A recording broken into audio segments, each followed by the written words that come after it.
Good evening. I want to thank you for being so humble and nice, considerate to come out here and listen to what I have to say. But what I have to say is mine. It was never mine. It's ours. I never believed that I would find myself in front of an audience having to talk about a subject that we all once knew. A subject that is as old as creation. And if you want to see what I'm talking about, we have to just take a look at the zoo.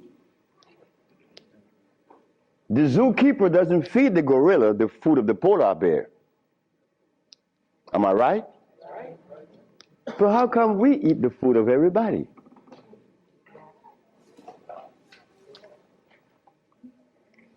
We'll begin this lecture by letting you know, first of all, I'm your brother. No more, no less than you. I can't be smarter than you. That's impossible. We have the same amount of brain cells. So how was I privileged to be navigated to this information? I don't know. I don't even question myself. I just like to live. As a little boy, I hated school. That is the truth. I didn't go to school. I didn't like school. I didn't like to comb my hair. I didn't like a whole lot of things. I didn't like money. I was 12 years of age. I was Seventh-day Adventist. Corby Brown. We left that afternoon from the church. It was the 13th Sabbath. I said, Kirby, how did you like the lecture? I didn't. I said, why you didn't, Kirby? Because they talk about Solomon. I want money. I said, Kirby, but when you have wisdom, you have everything. Well, I don't know what wisdom is now, nor then, but I knew that money was not my pursuit. Kirby said, I want money. We were 12 years of age, 1945. I'm 73 years of age now. In 1994, a young man by the name of Tom Flowers came to me and said, guess who is coming tomorrow? I said, who? Kirby Brown. I said, well, if I remember correctly, Kirby said when we were 12 that he wanted money. I hope he made millions of dollars. I don't have any millions. I don't even have $1,000. Which I don't. But that's okay. I live. I found that avenue, or it was shown to me how to live. Not to read books. Because everybody reads books. But yet, society is deteriorating more every day. Everybody reads books. The brother called the other day on the radio and said that he asked about corn, right? Corn? He read books. He said that the text, the Kemetic text showed him that corn is good. Well, he better examine his text because corn was made by man. But anyway, Kirby said he wanted money. That was a Thursday. Tom Flowers said, Kirby is coming tomorrow. So I said, well, if Kirby didn't make his millions, I'm going to remind him that we're alive. We are alive. Kirby didn't arrive. Kirby would never arrive. They had to take axe to chop the hotel door down. Kirby died of a heart attack. Kirby weighed 390 pounds. Because he wanted money. He became a cab driver in New York. I didn't want any money. I didn't want it then or now. Because it's not important in your life. It was never important in our lives. The Maya shows that. The Maya built pyramids. The Maya lived for millions of years in the jungles of Central America. No money. The Africans? How long did we live in Africa without money? Since creation. Now they tell us we need money to fight AIDS. Brothers and sisters, we are at a deficit, a tremendous deficit, a deficit that if we do not pay attention, I'm glad I did. I'm glad I did, because I remain that obedient boy that just lost his mama 4 days ago.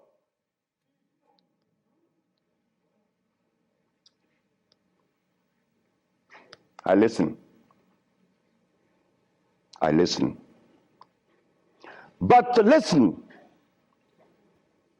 you can't have a philosophy in your head. If you have a philosophy in your head, you cannot listen to anyone. I was there. I was a Seventh-day Adventist. I listened to no one but those things that came from the church.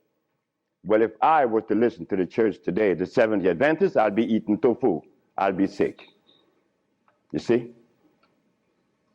I'll be eating tofu. If I had gone to school, I would have become a medical scientist. I wouldn't have been able to cure AIDS, because they do not. They don't cure AIDS. If I had listened to all of the philosophies of Europe, I would have never been able to find the answer to the cure of diseases. But today, I'm going to share with you the African wisdom, the African brain, the African genesis, the African resonance, something that was never taught to us in the schools. Well, why should we expect the school to teach us something that would enhance our growth and save our lives? Why should the school teach you that? When in history has there ever been examples to show that one race of people is indebted to another? That has never been. Then you tell me that the white man is a bigot. The white man was never a bigot. He was never a discriminator. The white man is a person that obeys the first law of nature. Self-preservation is the first law of nature. So the white man, whenever he proceeds to preserve his race, and we sit back and say he's a bigot, it's only because we have lost it and we don't even know how to get ourselves out of this mess. I'm one of them. I'm you standing here. But one day, it was to be that your brother would be shown something that would change the profile of things. I left my country, where I was born then. In 1953 to New Orleans, I became a merchant seaman. I was 20 years of age. As a merchant seaman, I became an engineer 5 years later. I'm a steam engineer. Don't ask me how I did that, because that's going to baffle you, because I've never been to school, and I don't read books. I don't read books now, nobody's book. I'm not even going to read my own.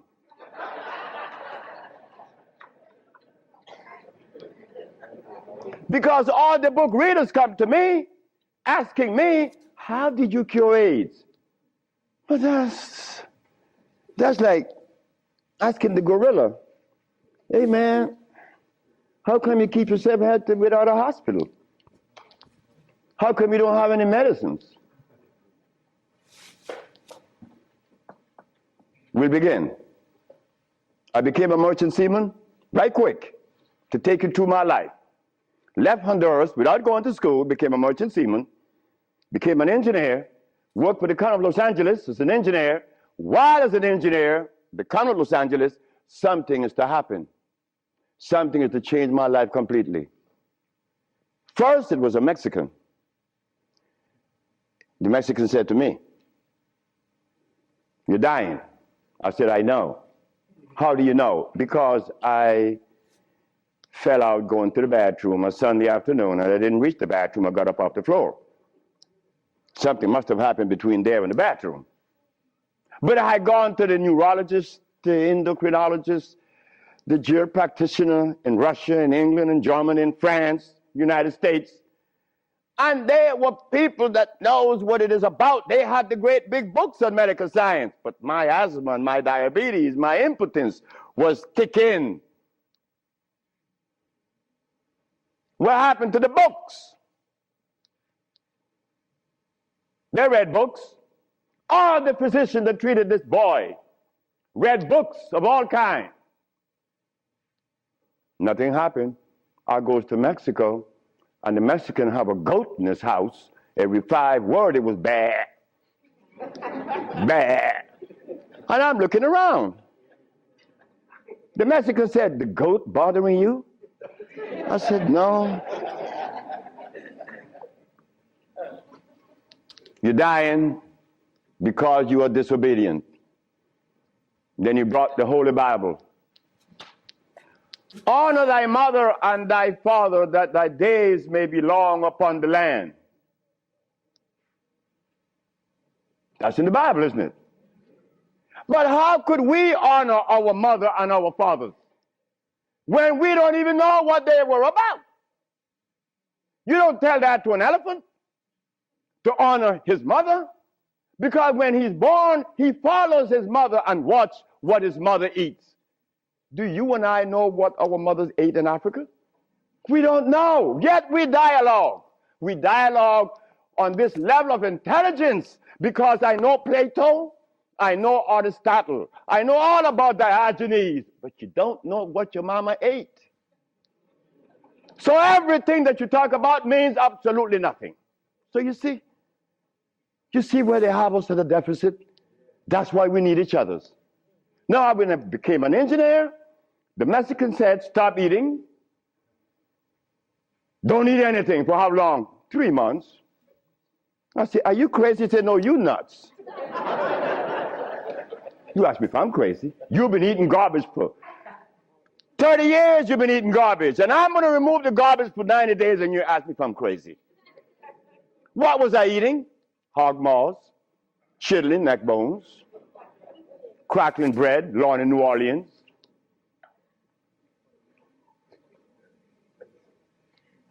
Eggs, because the grown-ups told me when my penis wasn't getting hard, eat eggs, drink raw eggs. And I did, by the dozens. And nothing happened. The Mexican said, "Don't worry about it, don't eat." 90 days later, I was no longer impotent, no longer diabetic, no longer asthmatic, no longer with glasses on my eyes, and this stomach hair was 42.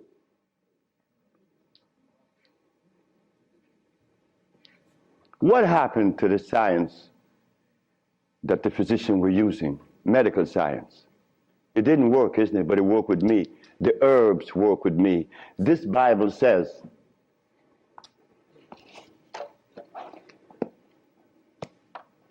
in the book of Revelation, it says 22 verse, and the first chapter, it talks about the herbs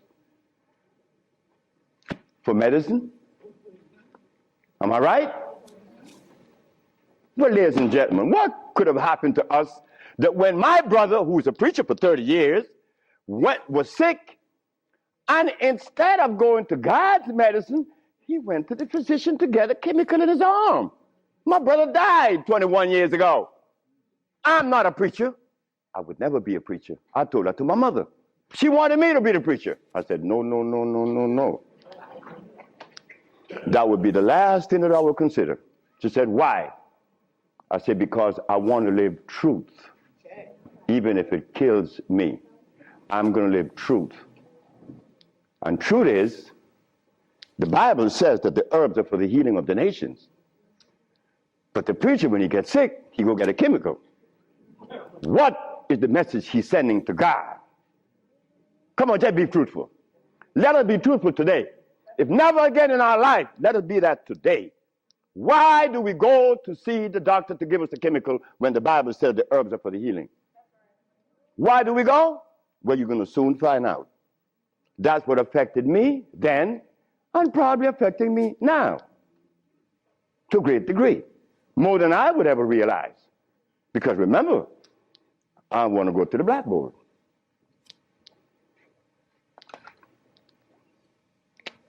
Roughly speaking, Africa. Way overhead, we put America.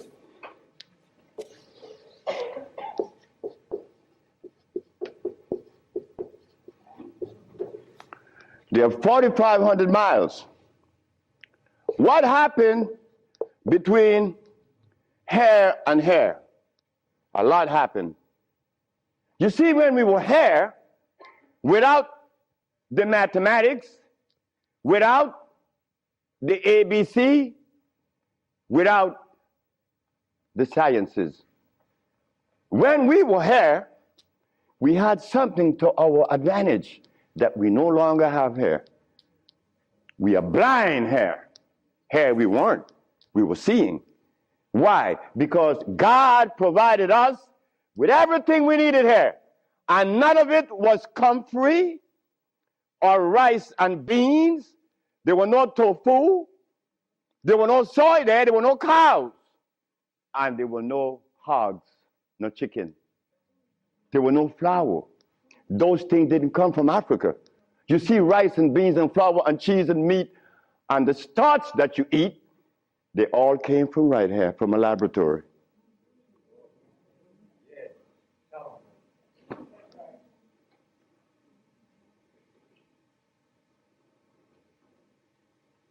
Now, for us to eat, you have to have in your big skull the understanding of biochemistry. But when we were here, we didn't have to know anything about biochemistry. Why? Because God doesn't make poisons. You see, God doesn't make carrots. Well, let me put it here. Stop the garbage.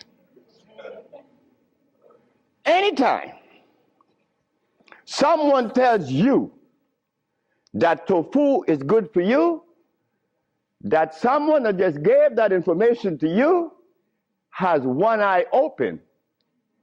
But he's confident that when he tells you to eat carrots and you drink it, you have both closed. So a one-eyed man is king where everybody's blind. But the one that recommends the tofu is only half seeing. He's blind. He got one eye open only. But he doesn't know it. Example. Before we get into the real lecture, pull this out. This is how people take privileges on us. They don't care about us. They bring us information that, oh God, that's why the rest of the world laugh at us. Because they know that we have both eyes closed. Here it is. Moringa. Moringa has 23 times the iron in spinach. Spinach has iron? No, because spinach, let me take my time because there's a whole lot of information. I don't want to jog it up. Anything that has a pH of 7 plus is alkali. Anything that has less, 5, 4, 3, 2, 1, is acid.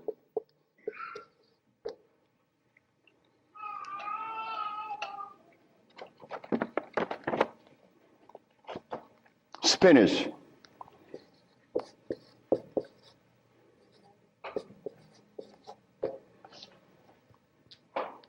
Acid. Why compare moringa with spinach? When spinach has a starch base, it has no iron. 7 times the calcium in milk. Milk has calcium.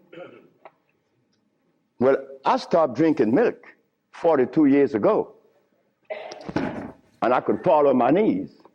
You drink milk with moringa, because they said to mix it with milk and some pages here, you're not going to fall on your knees at 73. You're going to leave your knees down there. 11 times vitamin A that you find in carrots. Carrots has vitamin A. Carrots belongs on the acid side of life.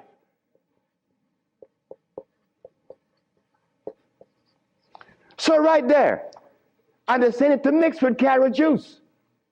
Why would they do that? Then up here, they talk about the Ayurvedic system of medicine recommends moringa. The Ayurvedic is Indian. The Ayurvedic system of medicine recommends cow milk. The Ayurvedic system of medicine has never cured any disease, nor moringa, nor any other system in the world. You know what this is like? When Steven Seagal tells me to come to his house because he had a headache for 5 years. Well, I knew why the headache was in his head. It was removed in less than 10 minutes. He had the bottle and said, "This bottle is powerful." I said, "Yeah, powerful, huh?" He said, "Yeah, the headache is gone." You know, he's a Dalai Lama, right? He wanted me to go to Kathmandu. Kathmandu? I'm going to go to Kathmandu. To do what? Talk to lamas. Lamas for what? What am I going to talk to lamas for? They couldn't cure your headache that you had for 5 years. The lamas need to come and see me, not me, the lama. But since we were compromised, we left all our food in Africa. You and I don't even know what we ate in Africa. So don't even go there. But we have the opportunity because one of your brothers happened not to go to school and look outside of the paradigm of school and found something altogether different. And what did I find? That anything that God made is on the alkali side. Why? The molecular structure is complete. It was made by nature, not man. Anything that God made has no starch. That's another thing. Anything that nature makes has no starch. Anything that man made has to have starch because starch is a binder. To titrate 2 unequal chemicals, you have to use a starch. Starch is not a food. Starch is a chemical. And what have we been eating since they took us away from Africa? Starch and blood.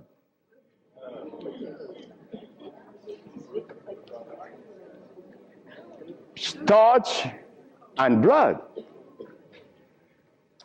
We didn't eat blood in Africa. Gorilla doesn't eat blood. He eats leaves and berries. But gorillas are sane. They listen to each other, and they have a society well put together. Well, Sebi, when he became the engineer, and he found out that the pH value of things had a lot to do with healing and the properties that's to be used, I was happy. I used to run home. Guess what I found? I found that the herb that everybody's talking about is acid, and everybody's using it. What herb is that? Comfrey. She said, what? I said, yes, it's on the acid side. And so is rose hips, 𝐤𝐨𝐬𝐤𝐞. What about golden seal? That's right, golden seal was made. It's like the stick that you put in your mouth. They call what? What they call it? The chew stick. What they call it? Liquid stick. Everybody have liquid stick in the mouth, right? But liquid stick was made. It has 50 times more sugar than does sugar itself. It has glycerinic acid. You see, we didn't have to study biochemistry in Africa because everything we had there was on the alkali side, so we could eat anything. But when they brought us here,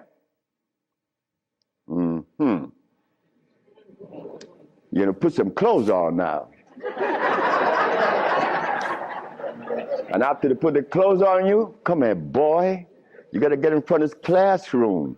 You have to learn this ABC stuff. But hold it now. Gorillas doesn't take their cubs to be trained by polar bears.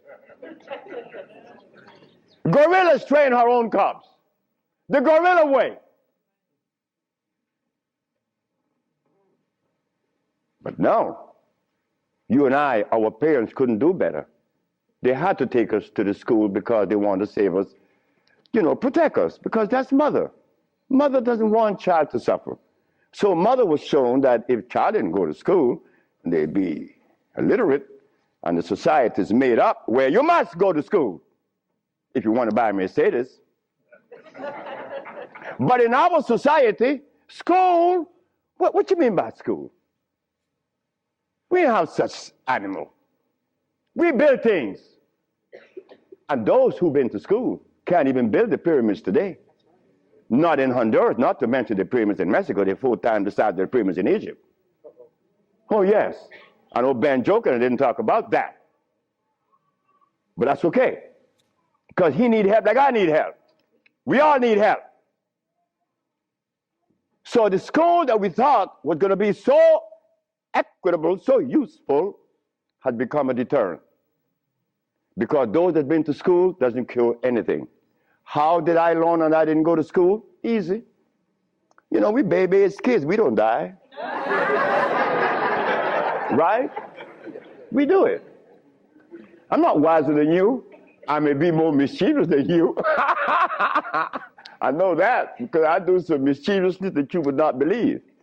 But anyway, as an engineer, I went to work one night and I began to test herbs. And I begin to see that all the herbs that you guys are using are acid, every single last one of them, except for burdock, yellow dock. They're natural herbs. And the other one, which is the red clover, that's a natural herb. They're alkali. They're very good. So I begin by compounding herb from all over the world. And lo and behold, a blind man was killed named Mr. Fredericks. Then the Japanese, Fred Takashita's wife was killed of endometriosis. She had a baby. She was never supposed to have a baby. It's a white lady from Utah. My boss brought his daughter and his brother with ulcers. They were cured. The boss came to me one afternoon and said, "So you're going to leave me?" I said, "Yep." He said, "You're going to leave me? On your resume, you said that you didn't go to school. And the only reason why I hired you is that I was curious to find out how could a man have an engineer license, never been to school?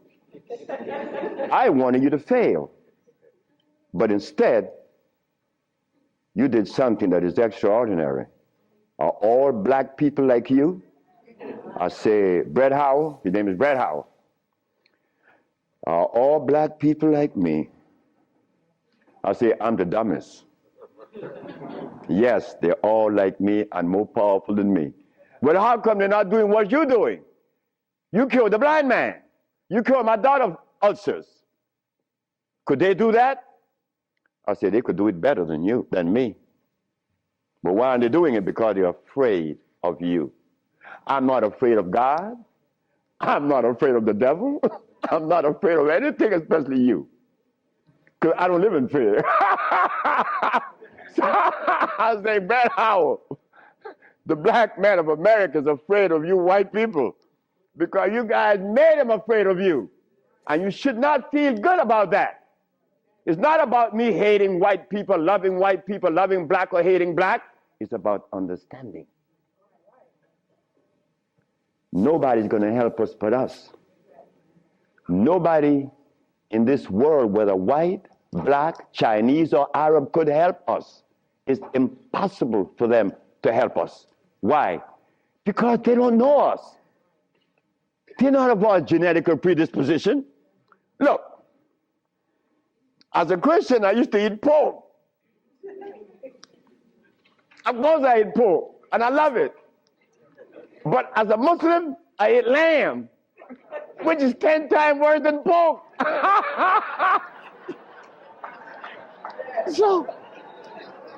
So what do I do? Who do I turn to?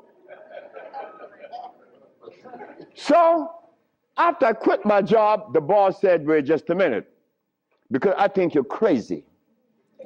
You're leaving your job as a steam engineer in 1980, when herbs in 1980, I'm making $2,900 a month. I'm gonna leave my job with 10 years seniority to come after some herb that you didn't like. Why did I do this? I had to do it. It wasn't that I could see that far. I can't see beyond my nose. Talk about years ahead. But I had to quit my job. And I had to question myself, why am I doing this? But I did. And 1980, the boss is looking at TV, 1987, on the 10th day of February, and he see CNN, Alfredo Bowman, AKA Dr. Sebi, is arrested for practicing medicine without a license, selling product approved by the FDA, and claiming to cure AIDS and other diseases, which is a fraudulent claim. The boss saw that. The boss' wife is in the bathroom because he told me the story himself. He called her out, come and see the man that's arrested. If he says he cure AIDS, I know he cure AIDS, because Bret Howard knew that I would never compromise myself to a lie. When I talk, I know what I said is the truth, but I also know that in America, you could also be dead right.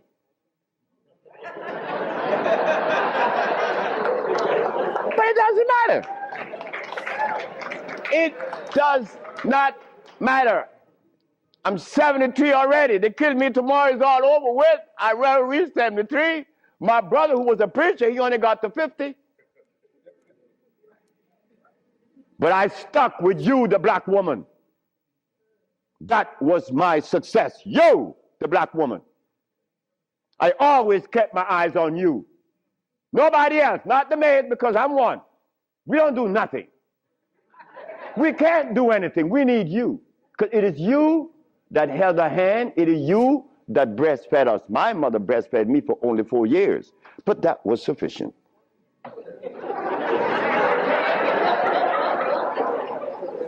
In 1962, two statements was made in a barbershop.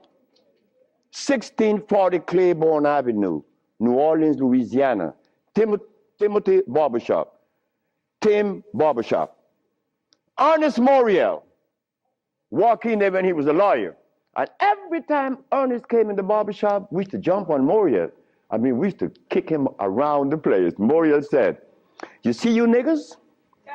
One day, I'm going to become mayor. And I'm going to remember you, Alfredo. That's me. The big mouth. I'm going to have you in jail. Ernest became the mayor of New Orleans. I was in Los Angeles, and the most hurting thing in my life was when I heard that Morial had passed with asthma, a disease that I used to suffer with, that I was cured of in Mexico, and that I have addressed so many times. Morial died. Ernest Morial.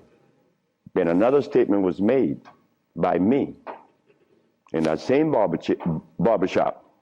I said that I would give the black woman a gift. Brother said, Logan said, Sapphire? I said, yes, Sapphire, your mama. I said, she was the first, you came out of her. She held your hand. She teach you everything about the basic things of life, and then she cut you loose. Now she worth nothing. She's Sapphire. I'm going to give her a gift. 1962, that statement was made. But 1962, I was sick. I had asthma, I had diabetes, I was impotent, I had everything under the sun. But in 1964, I was cured, and years went by. Then I found out this is the gift to the black woman. The healing that I found is in your hands now, black woman. Yes, it's in your hands. So in 1987, I was arrested. And while I was in jail, I was the happiest man in the world. Because when I was 40 years of age, I was going to work, and I passed by Miss Louise Wright's house on my right, and I made a statement: I'm going to help humanity. And here it is. 1987 is the showdown. I was arrested. All of the people in New York that were healers, I don't need to call their name. They said, yeah. They got the big mouth. They were angry at me because I put an ad in the Village Voice and the Amsterdam News and the New York Post. AIDS has been cured by the 𝐦𝐨𝐬𝐿 Research Institute. And we specialize in cures for leukemia, sickle cell, impotence, blindness, cancer, and others. Well, after all, I did it. Shouldn't I advertise it? You should be glad your brother's doing that. Because now you have a chance to share in the bounty, right? That's the way I felt. So I'm in jail and I'm wondering, how is the American Medical Association going to escape from this one?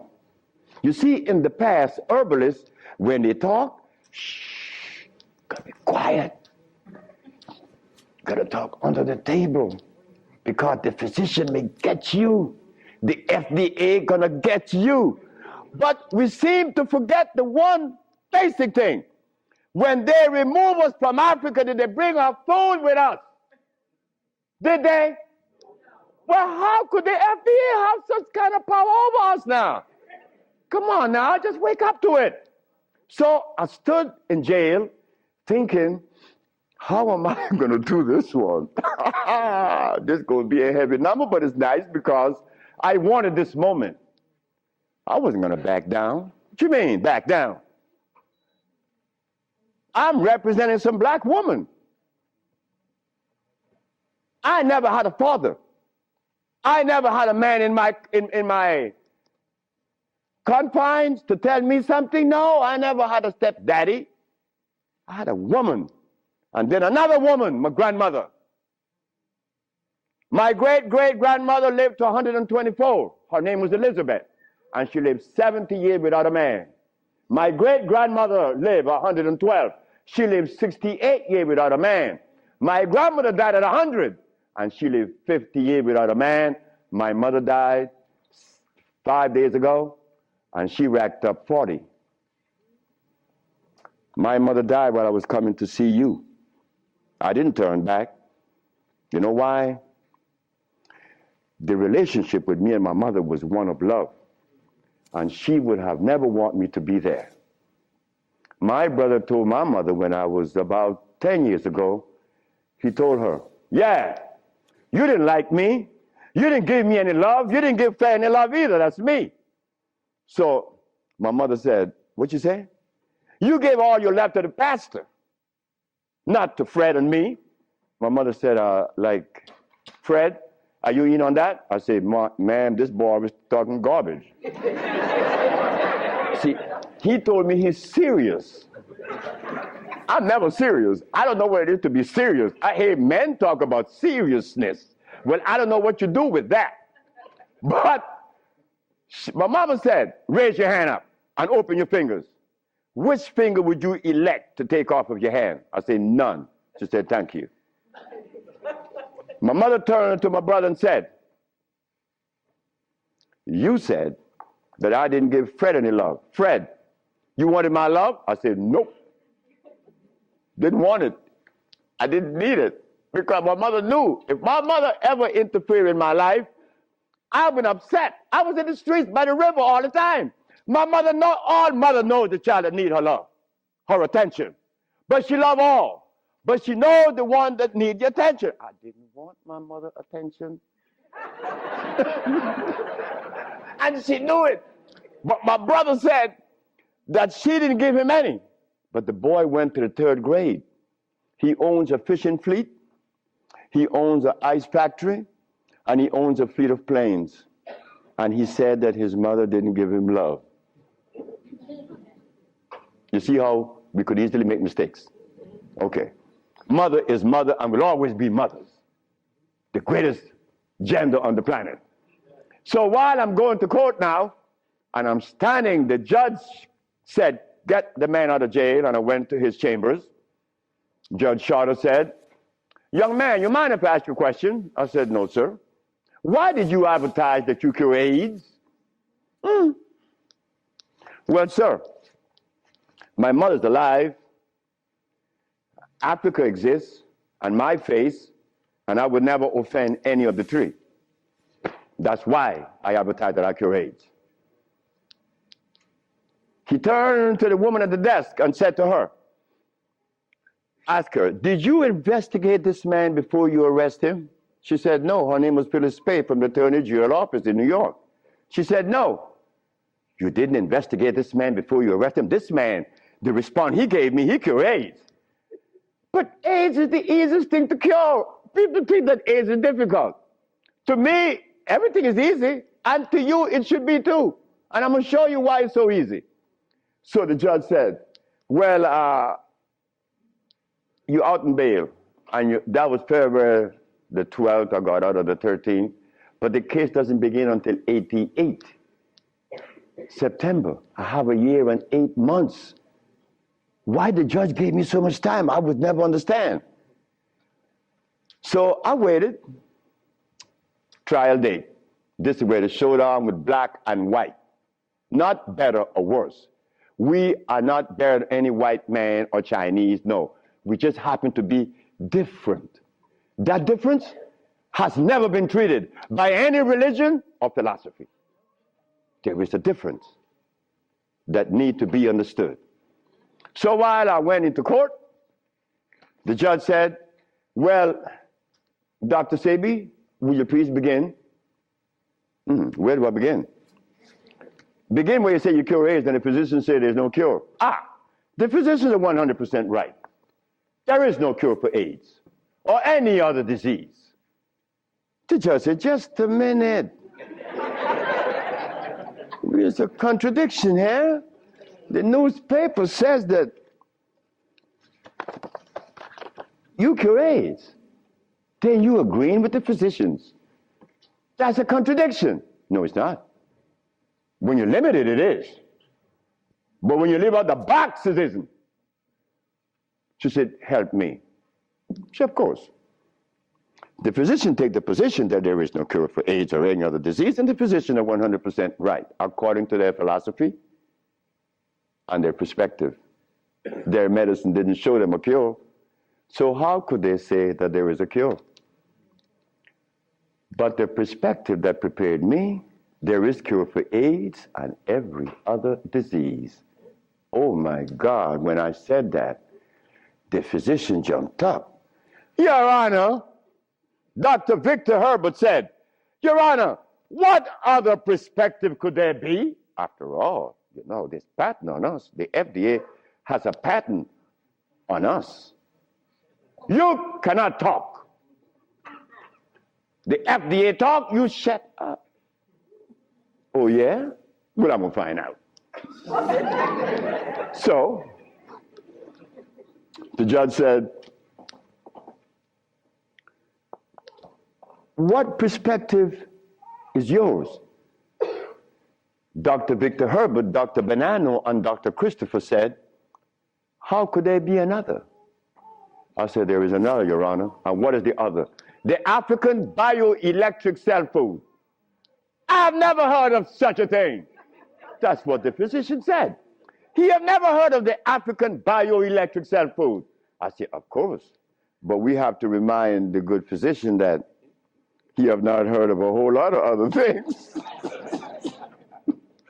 But that doesn't deny the existence of the African biomineral electric cell food. What is it? Okay. The allopathic claim that there are multiple diseases. The African biomineral balance negate that position. There's only one. disease. Never been to. The allopathic claim that to treat the multiple disease, you must use a chemical, which is violating God. Right? The African biobalance said no. It's a nutritional approach, electric food. Your Honor, I told you that this man was insane and unscientific. He said there's only one disease, but there's only one. Remember, I'm the boy that didn't go to school. I'm going to break things down to the least common denominator. When I was a steam engineer, I found out that in a machine, thermodynamics I'm talking about, or an automobile, the only thing that could cause this machine to go bad is what? Short circuit, obstruction, overheating. The same thing with the human body. So what did I do? I put compounds together that would cleanse the human body of what? Of mucus. In so doing, AIDS, sickle cell, lupus, herpes, blindness. But it sounds too simple, right? Well, that's not my fault. They have complex things, and then they deal with the complexity. And boy, that's a job. But with us, on our journey from Africa to America, it was easy because the slave master had a ship and brought us over. But getting back to Africa, we get confounded. We can't go back now. We don't know how to go back. We better not even go back. Because when I tried to go back, this is what I did. My first trip with a passport was to Kenya. So I went to Kenya and they said, where your passport? I said, I have no passport. I said, I was taken away 500 years ago. I'm back.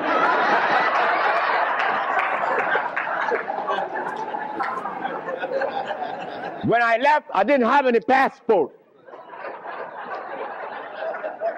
So why are you asking me for a passport now? Is a passport African? Put it one side.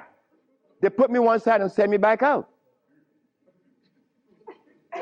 But you think that was bad? That was a bad way. May I have that? I go to Africa. I go with my wife, and I said, well, boy, I'm happy. Girl, we're going to liberate Africa. We're going to do something for mother country. I go and I saw Dr. Parinyatwa in Zimbabwe. I said, Dr. Parinyatwa, I think your problems are over with. Not only Zimbabwe, all of Africa. Here is Hospital Vicente di Antoni, is an Italian hospital. Department of Blood and Laboratories. Oswald Zavala, HIV positive on the 25th of November of 1993. 17th of January of 1994, HIV negative. This boy named Alfredo Lagos, this from the Red Cross, the Honduran Red Cross. It says here that this boy, it doesn't show any date of which he contracted AIDS. Why? Because he was born with AIDS. But down here it says he's negative on the 19th day of January of 1995. Another one. This one caused a laboratory to call for me. I thought it was funny. This is the next one, the other one. His name is Alex Suarez. On the second day of January, this boy of August, he found himself with HIV positive. On the 19th day of August of the same year, 17 days later, the boy is no longer HIV positive. So they called me for what? I don't know. Because I know they're not going to change it. Now, this one you're going to like. This one is from the San Diego Public Health Laboratories. It says here that this man has a HIV-1 RNA 26,205. The boy was supposed to be dead at 25, right? Just go to the other page. 6 months later, he's less than 400. He was killed at 15. So anybody want to read it? Because I could be lying, because that's the way we think. But here it is. No, that's possible. I could be lying. Here, young lady. So, curing AIDS, brother and sister, look, that's the easiest thing for niggas to do. We could do more than that. Curing AIDS, to them is big thing. To us, it's nothing. You understand? But now, here is where this little culprit comes in. Where did I put it? The blood, nope, no good. Here it is.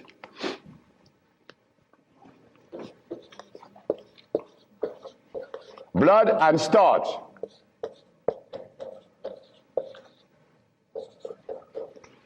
Blood and starch. Blood and starch is going to prevent you from doing what the ants does for each other. Ants, when it's getting ready to rain, you know what they do? All the black ants, they begin to do what? Cut the leaves and take them to their little nests. Ants doesn't eat leaves. They eat the mycelia that grows on the leaves with the temperature. They are farmers, but they provide when it rains. Red ants does the same. But we black people, we can't do that. Because when your brother showed the world that he cured AIDS, why didn't the African countries jump on it? All the African people eat is blood and starch, nothing else. But that is the Africa that you and I dream about. The Africa that we want to save. The Africa that we all love. I found out that there is no president in Africa that is interested in the cure for AIDS. Not one. No, I'm sorry. Only one. I'm not going to name the country because I may jeopardize the country. Because the one thing I learned, that when you begin to talk favorable about a country or individual, they're going to soon get him. That is a fact. So I cannot talk about the country that said to Dr. Sebi, Dr. Sebi, whenever you want to return to Africa and begin this new empire, you have 5,000 acres of land and 6 hot springs. I don't need anything else. Hot springs? 5 hot springs with 5,000 acres of land? We could grow food. We could make the best dress. I said, sir, I am not going to come to your country unless I'm able to grow marijuana. He said, marijuana? He said, wait just a minute. He said, I can't do that. I said, well, the compounds I've been giving your nephew that was autistic, that now is talking, was marijuana. And as for you is concerned, when I came here, you weren't walking. You were dying. Now you're running up the steps in the presidency. Yes, marijuana. That's a God's product. That's not cigarettes. You see what happened? My brother used to smoke cigarettes, but my brother didn't know that the tobacco that he was smoking was artificial. God didn't make that. But marijuana, God did make that. So it must have been a good reason why I was told in school that everything God made is good. Well, I know that. I live that. And I always will smoke it for as long as I live. Why? Because I have that right. I have that right. It's not everybody that uses it, from autism to arthritis, is cured, because everything that God made is good. So as I go to Africa, all happy, I came back with my tail between my legs, because it ain't happening. It ain't gonna happen. They're not interested in that. But the one thing I noticed today and yesterday, and you may have heard it, President Clinton and Sanjay Gupta, they found the end of AIDS. How could they find the end of AIDS when they have not found the end of diabetes, the end for sickle cell, the end for any disease? But they're going to tell us that they're going to bypass these lesser diseases and jump on the major one, and they got the cure for it.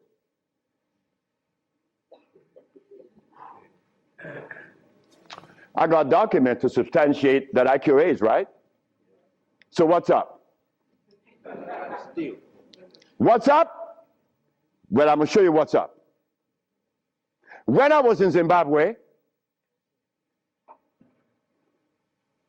the Department of Health said, why do you come to us saying that you could help us? And your leaders in America didn't help you. My leaders in America? What do you mean by that? They mentioned Minister Farrakhan. I said, just a minute. I don't follow any man. I follow women. And I don't follow sick people. Because if I follow sick people, then I got to be sicker. I go to Brazil. They say, why don't you, if your leaders didn't help you, why should we? I say, my leaders, again, they brought these leaders in front of me. And they mentioned something like Al Sharpton and Jesse Jackson. I said, oh God. I said, why you all ask me about these people? I never knew of Jesse Jackson or Al Sharpton or Oprah Winfrey promoting something that is equitable and good for the black community. That's never been. What they could do is march. That I know. But why do you ask me about it? I'm asking you, why can't you incorporate this in your repertoire? You said me, I have no leaders. My leader's my mama. The biggest testicles on anybody I've ever seen, they was on my mama. So don't ask me about leaders. I don't follow leaders. I never was part of that thinking. I don't need anyone to lead me someplace. So now I'm asking you, what do we do now? I cure AIDS. Are you going to call Oprah? You don't need to. She could advertise 1 million pieces, broken pieces, right? But that's fine. But she cannot advertise the cure for humanity.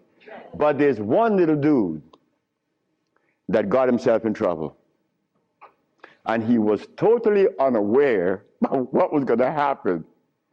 This little dude, I'm home with my wife, enjoying myself, a Sunday afternoon, looking at TV, somebody threw a rock on my window. It's Randy Jackson. What does he want? My brother want to see you. Your brother? Michael? Okay. I went. Well, he's sick as hell. Well, I treated him, and he got cured. He saw it, and he was encouraged to take me to the Rayborn building on Capitol Hill. Oh my God. This is going to really confound you.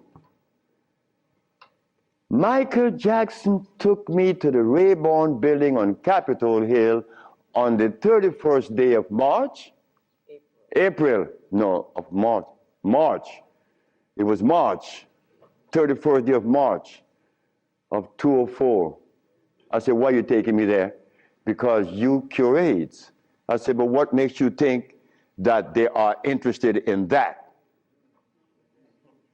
What makes you think that the world is interested? I don't care if it's any country in the world, they are not interested. Especially Africa. They were never interested. AIDS isn't killing Africa. Hepatitis C is killing Africa.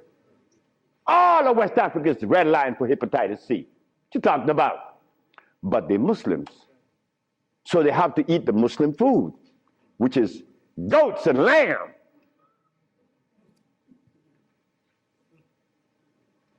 Go tell them that the Arabs played a trick on their brain. You cannot do that. Me, I remain the son of the jungle woman. The jungle woman that didn't have any clothes on. Yeah, I am her son. I stuck with her and she liberated me. You have to hear this. One morning, I woke up and I heard the music that was playing. You know how you turn your radio on and you're sleeping, but the music on the radio would influence you and you dream that you're seeing the artist is playing, right? You have had that happen to you. This morning, I'm listening to John Coltrane. 4 o'clock in the morning on channel 850 on the TV. I'm sleeping, and I'm hearing John Coltrane playing Interstellar Space. But then something was happening while this music was playing. I was looking at a black woman doing this from behind a tree. I woke up, and I didn't know how to interpret that dream. But then I was leaving that morning for Los Angeles. As I got to the airport, the governor was there. The governor said, "That's him. That's the man that cured 𝐦𝐨𝐬𝐬 of leukemia. That's the man I'm talking about." The governor had a lot of people around him. So I went, I was leaving for Los Angeles, he was leaving for the capital. He didn't know that we were going to meet that morning. So they was talking to me and asking me questions. Finally, 2 men that were standing away from me, they were white men from the United States. They came up to me and said, "Well, we have heard of your miracle cures." I said, "Sir, I don't even know what a miracle is, especially perform one. I just happen to cure leukemia. That's not a miracle. To you, it may be. Because your school of thought have you to believe that curing these diseases is one great big feat. No, it's simple common sense. I'm an African. Now, this is where the naked women are going to come out. They said to me, "We have heard of your miracle cures, but have you been saved?" You see? Right there, I consider that an imposition. Why do you take the liberty to believe that I'm one of those that have accepted your philosophy that I have to be saved? I say, from what? The man politely answered and said, "From your sins, of course." I said, "Wait just a minute." I said, "You know, man, while you guys were standing over there, I said," and I looked at you both, and I said, "2 very intelligent young men. But now I have to question that." He said, "Why?" I said, "Well, because the color of my skin should have prevented you from asking me that question, have I been saved?" He said, "What does the color of your skin have to do with anything?" I say, "It has to do with everything. I am the son of a woman that was taken away from the forest of Africa. To begin with, she didn't have any clothes on. But she didn't have any alcohol. And she didn't have any prostitution. And she didn't have any supermarkets. And she didn't have a hospital.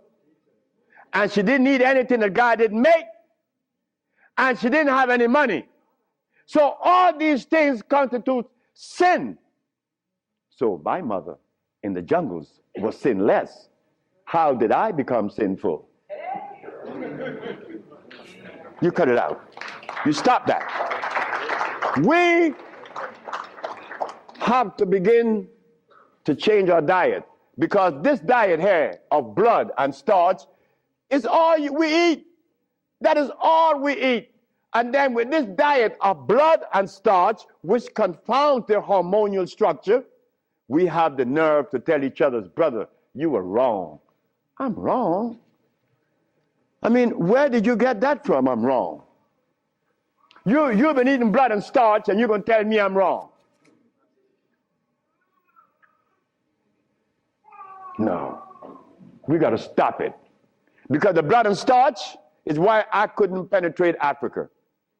So, you forgot, right? I'm in the Rayborn building. Who is present? Sheila Jackson Lee from Texas, right? John Conyers, Illinois. Of Detroit? Jesse Jackson Jr. from the House of Appropriation. Our most beloved President Bush. No, we have to give him credit. And no African government ever given me the privilege to practice herbology. Bush did. Bush appropriated $5 billion to fight AIDS in Africa, right? And the African government didn't appropriate one dime. They didn't want their brother to do it for free. So Bush stands out way above there. Bush gave $5 billion, and Jesse Jackson Jr. is there. So when I go to the podium and I say, fellas, y'all don't have to look for the cure of AIDS anymore. Here it is. Jesse Jackson Jr. did this.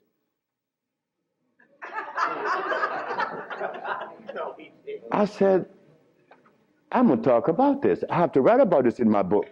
Because you, not me, but you and I believe in the leaders. We hope that they could do something, right? Well, they had a chance. So 17 African ambassadors, only one came to me from Mali. The only man came to me and said, Dr. Sebi, I have to respect your position, and I appreciate your position. You have proven that you cure AIDS, and I would like for you to go to Mali. But that's not the country I was talking about previously. He just presented himself that day. But Jesse Jackson Jr. didn't tell you that I cure AIDS, right? He didn't tell his daddy either, isn't it? And Miss Sheila Jackson Lee didn't talk about it, right? And so did John Conyers. So who gives a damn? You see? But that's good. That's good. We don't need leaders, isn't it? So we're going to do it. Because we're doing it now. Because those black women I'm talking about, there's one sitting there. They are going to tell the world we cure AIDS. But last night, Clinton and 𝐦𝐨𝐬𝐵 Gupta is on CNN talking about the end of AIDS. How about the end of sickle cell? How about the end of lupus? How about the end of herpes? How about the end of blindness? They didn't find those, but they find the end of AIDS. How is that possible? Are we going to buy that too? Are we going to let them continue to say that there's no cure for AIDS when your brother's curing it? So we are guilty. We are the one that's guilty, not the leaders, because they're sick. All the leaders are sick. You can look at them and tell they're sick. So we have to forget about the leaders, right? So which animal in the forest follows a male? None, right? They all follow females. So how did we begin to follow males? I mean, that was the most, look, the one thing I wanted in my life was a woman laying by me as my significant other or my wife, that she didn't have a God or a devil in her brain. That woman is sitting there. Because I could not have a woman laying by me and she worshiping something else. I mean nothing to her. No, you worship you. That's who you worship. That's who we worship in the forest. And we were doing quite well because none of us, her children, could talk about how long did our parents live in the forest of Africa? You don't know. For millions of years since creation, did we have money? We live a perpetual vacation. Now I gotta wear this stupid suit on. When I didn't have to wear any clothes. But now just to live, I have to have a $15,000 suit on, a $5,000 shoes. I have to have all kind of stuff on me. And then I qualify.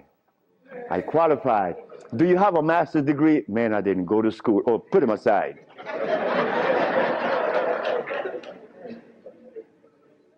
So in essence, there's no one on this planet that is interested in the cure for any disease. None of the leaders, none of those who are talking, they are not interested. It was simple. It was understanding that is alkalinity that cures, not acidity. And any healer that comes to you with these things, like adding carrots, like moringa, it says here, one of the things that I are careful with, it says here, if you add carrot juice with it, it's going to help you. But just a minute, carrot was made by some dude in Holland. It's very acid. So this moringa knows that you have both eyes closed, so I could sell you anything. We don't want that anymore. We don't want to tell stories anymore. We don't want to protect the stories anymore. But you see what happened? When you have been healing or call yourself a healer for 20 or 30 years using comfrey and rose hips and recommending tofu, and someone come on the set and says that you may not be quite right, man, you get off there. You begin to get crazy. You begin to go crazy on that person because you have invested 30 years and people know you, and now you can't turn back and say, I was wrong. Well, I was wrong. And it was one little lady, 94 years of age, named Mrs. Holloman. I was along with the rest of the healers. I was reading these books by 𝐥𝐤𝐞, Alma Hutchins, Indian Herbology of North America, Myers, Christopher, also this other named Shooks. And they all have calcium in it, so I had to believe that, right? And I went to Mrs. Holloman. I said, Mrs. Holloman, you got to drink carrot juice. She said, sit down, boy. I think you're crazy. I think you're out of your mind. I'm 94 years of age. I don't wear glasses. I don't need you to come and tell me to drink carrot juice because I know that carrot is a poison. I was in Rattan, the island of Rattan, and a woman was listening to me talk, and she asked me, what is the best breakfast in the morning? I said, I don't know. She said, a glass of hot water. I know she was right. The sister was right. So in essence, all of the hoopla about AIDS was just noise. We've been curing AIDS since 1984. Why didn't you know about it? The media didn't let you hear it, right? Jesse Jackson Jr. didn't talk about it, right? Well, I think in the book I have to mention his name because this is what's happening. They're lying to us. And we have to stop it. We have the cure for every disease in the world. We, the black race, is responsible. Not the white, not the Chinese, not the Arab. The Arab need help. They need help now. All Arabs need help because there's no way in the world where you find the highest incidence of eye problem like Arabia. Because they eat lamb. But could you go and tell an Arab to stop eating his lamb? It's like going to tell someone that uses cocaine, stop. Then you're crazy. Like going to Africa and tell a Maasai, hey Maasai, you only live 47 years, man, and you're gonna die because you're eating raw blood and starch. He's gonna chop your head off. And he should. Then we go to Guinea, And my wife came to me running. She said, the young man in there with his wife, he's 19. And she's complaining he's impotent. At 19, she said, yes. My wife came with it. What happened? We asked the boy, what does he eat? He eats cassava. Cassava.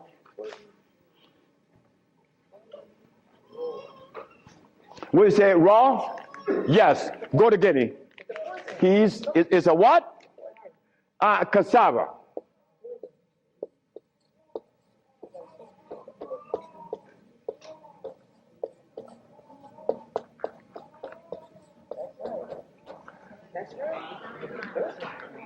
I want you to go to any African country and tell them, no, just ask them, please, why do you eat cassava? Oh, this is African. This is from history. Hey, African, I know you've been bamboozled too, because cassava is not a product of nature, nor of Africa. Cassava is a starch that needs the aid of a man to grow it. Cassava cannot grow by itself, and it has cyanide. But the cyanide has already affected the brain. He cannot think for himself. It's like talking to a Haitian or a Brazilian. In fact, the only country that I have ever visited that have people dark like me, but nobody in Brazil is black. Brazil.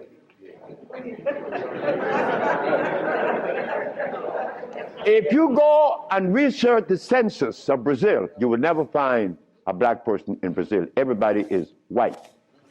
That is how much they have offended us, that we hate the very image that God made. Something is wrong. Something got to be wrong. Me,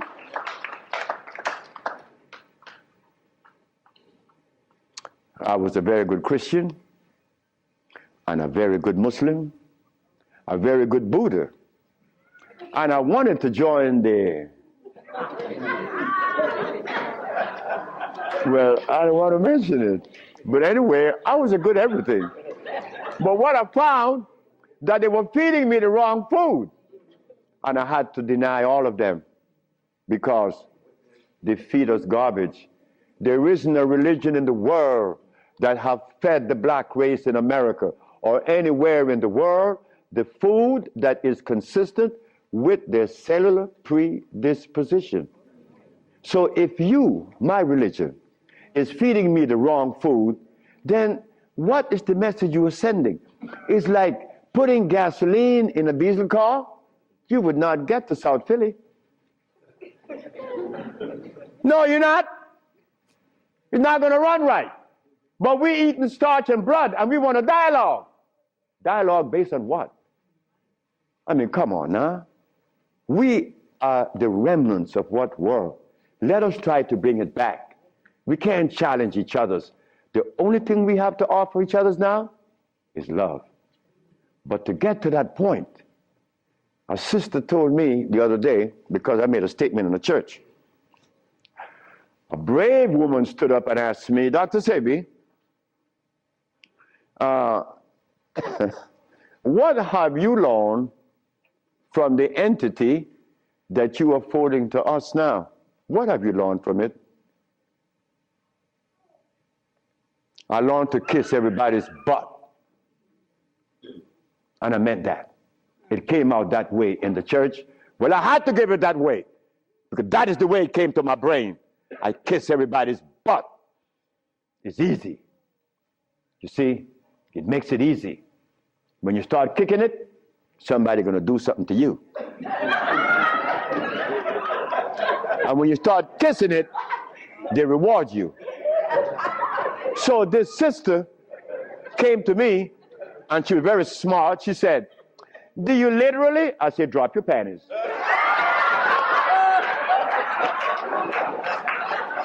Well, I came out of a woman's vagina. I could kiss her rear end. That's easy, isn't it? Is it easy?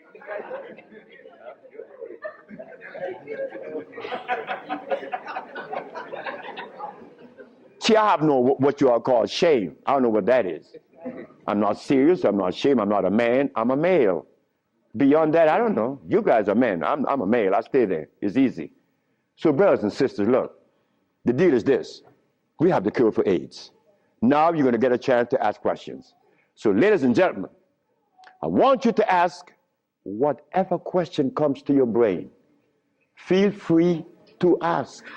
I mean, please, don't you hesitate. Don't you feel that you have to restrict yourself. I know Brother Adis is here. He may ask a few. I'm glad to see the brother. You know, Brother Adis is a brother I've been knowing for years. Stand up, brother. And when I saw the brother the other day, I was very encouraged because the brother looks good. Yes, sir. I appreciate the brother. The brother looks good. The brother, I remember him and Sultan and Kwasi in New York. I would hope that Kwasi would come. And a bunch of other brothers. It was a bunch of us brothers. We were in love. New York was, look, we were in love. There was a love that we used to share that was so nice, so warm. But none of us, or all of us, understood that we couldn't follow anybody. Because if you start following one, you have to dislike the other group. But I'm a black man. I have to love everybody. I have to love Muslims. I have to love Buddhists. I have to love Christians. So if I have to love everybody, then I'm going to make it easy. I ain't joining nobody. Because I have to love everybody anyway. So it makes it easy. So now we go to the question. The sister and then you, another, yes. Good afternoon. Good afternoon. Is it necessary to circumcise the male child? Again, sit down. The sister asked, is it necessary to circumcise the boy, the male child? Well, who started that? Europeans. Who? My last little girl was born. I said, I told her mother, if this child is born and I'm not here, you will not cut the navel string, okay? You understand? Listen to me now, Fanny. You will not cut this baby navel string, okay? And I'm gonna tell you how to do it. When the baby's born, you put the baby on your chest and let the baby suck your breast. The placenta gonna come right out. You put the placenta in a bowl and put some flowers on it. Keep the navel string attached to the baby until the placenta. 4 days later, it falls off the baby. You throw away everything. No cutting, no stress. No, it isn't necessary to circumcise, because I was never circumcised. It was you. Next. I conceived by you before and was very successful with it. But I'm a backslider, and I want to know, what is the cure for AIDS so I can get back on track? She said that I treated her before and that she was cured, but something happened. I don't know. She wanted to get back on track. And the next question about how do I cure AIDS? Well, I have a daughter now that's 21, and she's the key to beautiful things.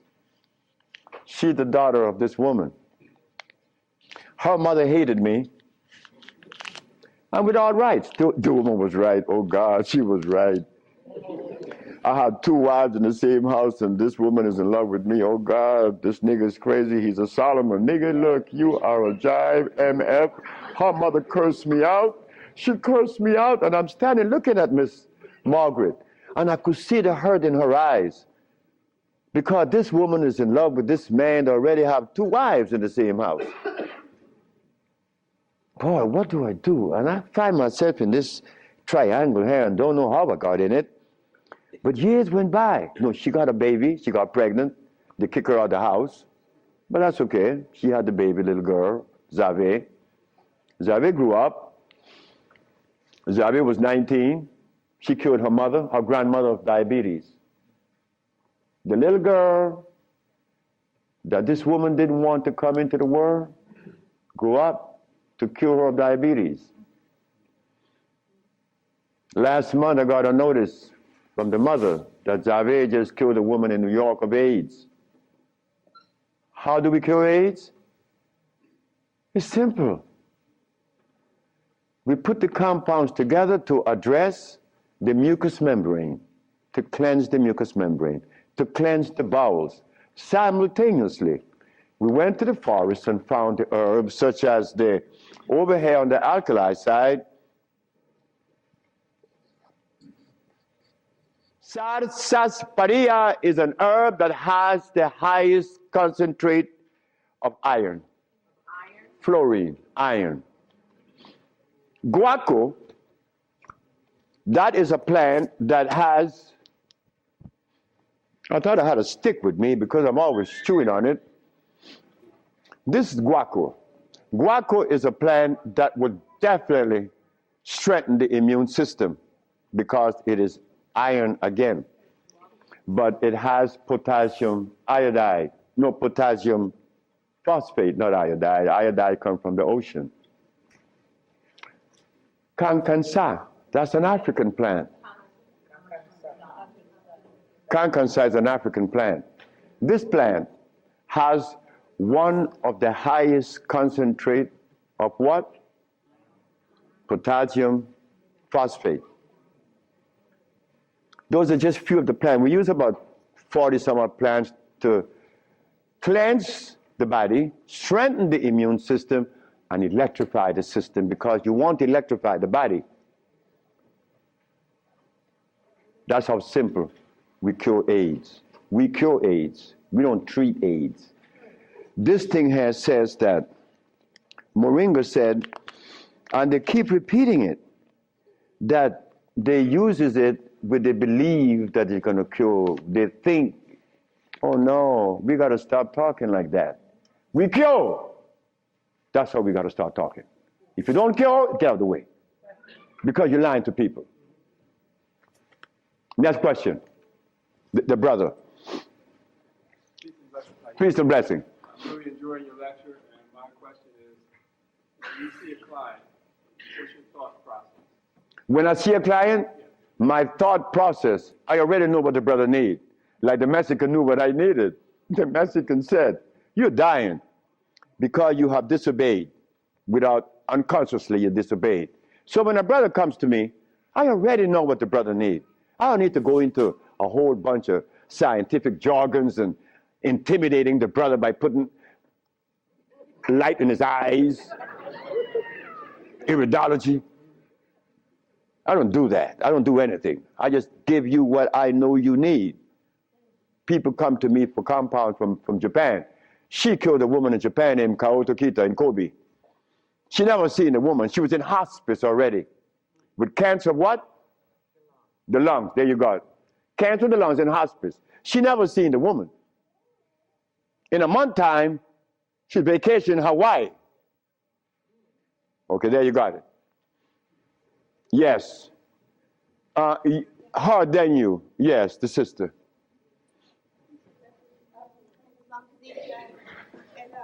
I have a sister who she was diagnosed with Alzheimer's, and she's been in my care for 2 years.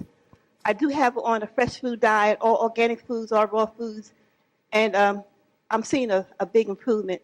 But I feel as though she needs some other things. And what else can I do to help her? Alzheimer's.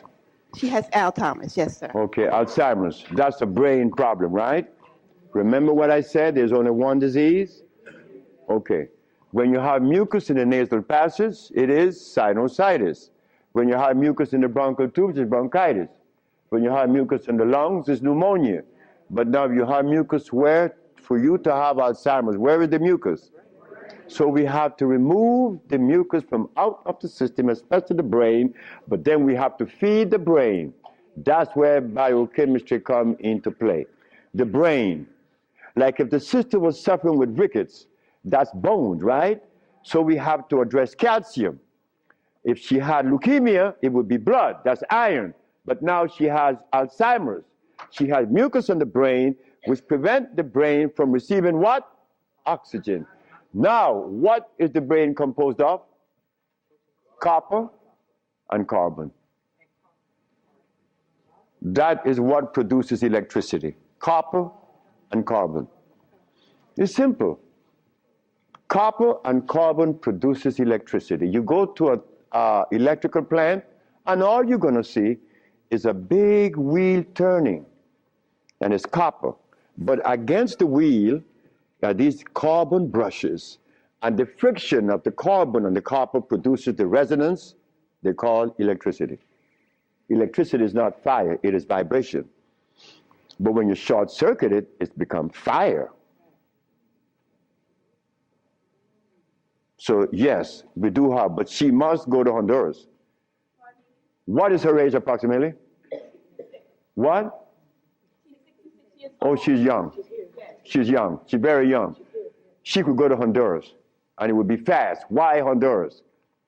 Like sister went to Honduras with her husband, Linda, Richie, and her husband. She will see the improvement in days. Like the woman went down with a goiter. Like the brother went down there with his stiff leg, and in 3 days he was running up the hill. And he could not believe it. Like, this is where a name comes to mind.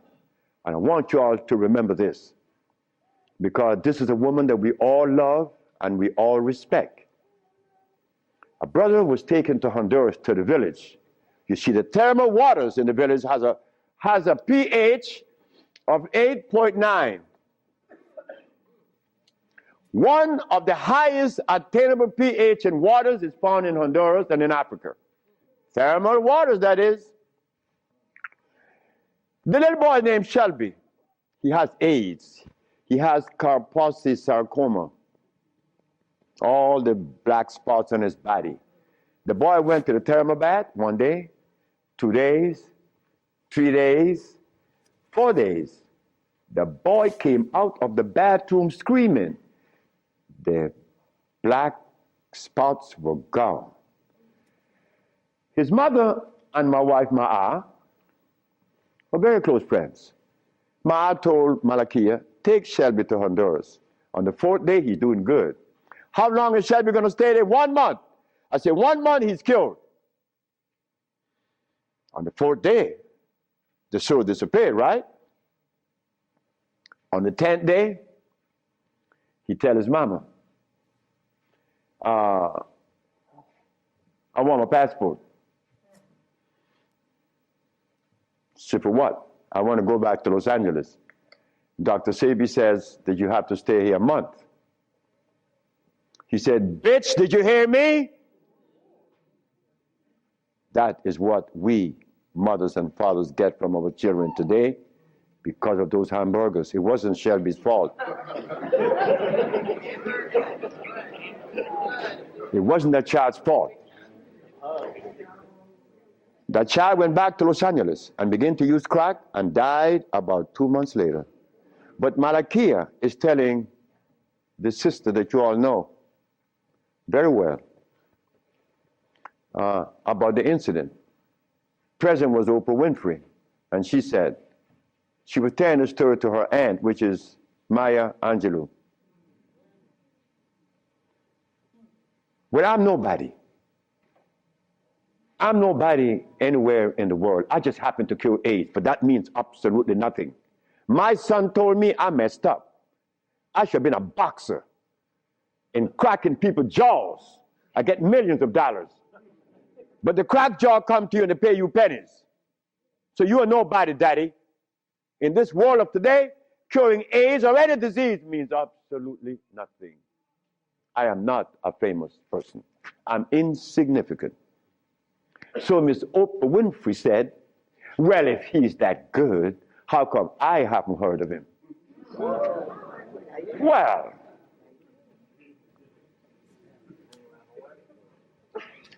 I'm not famous. Oprah. Oh.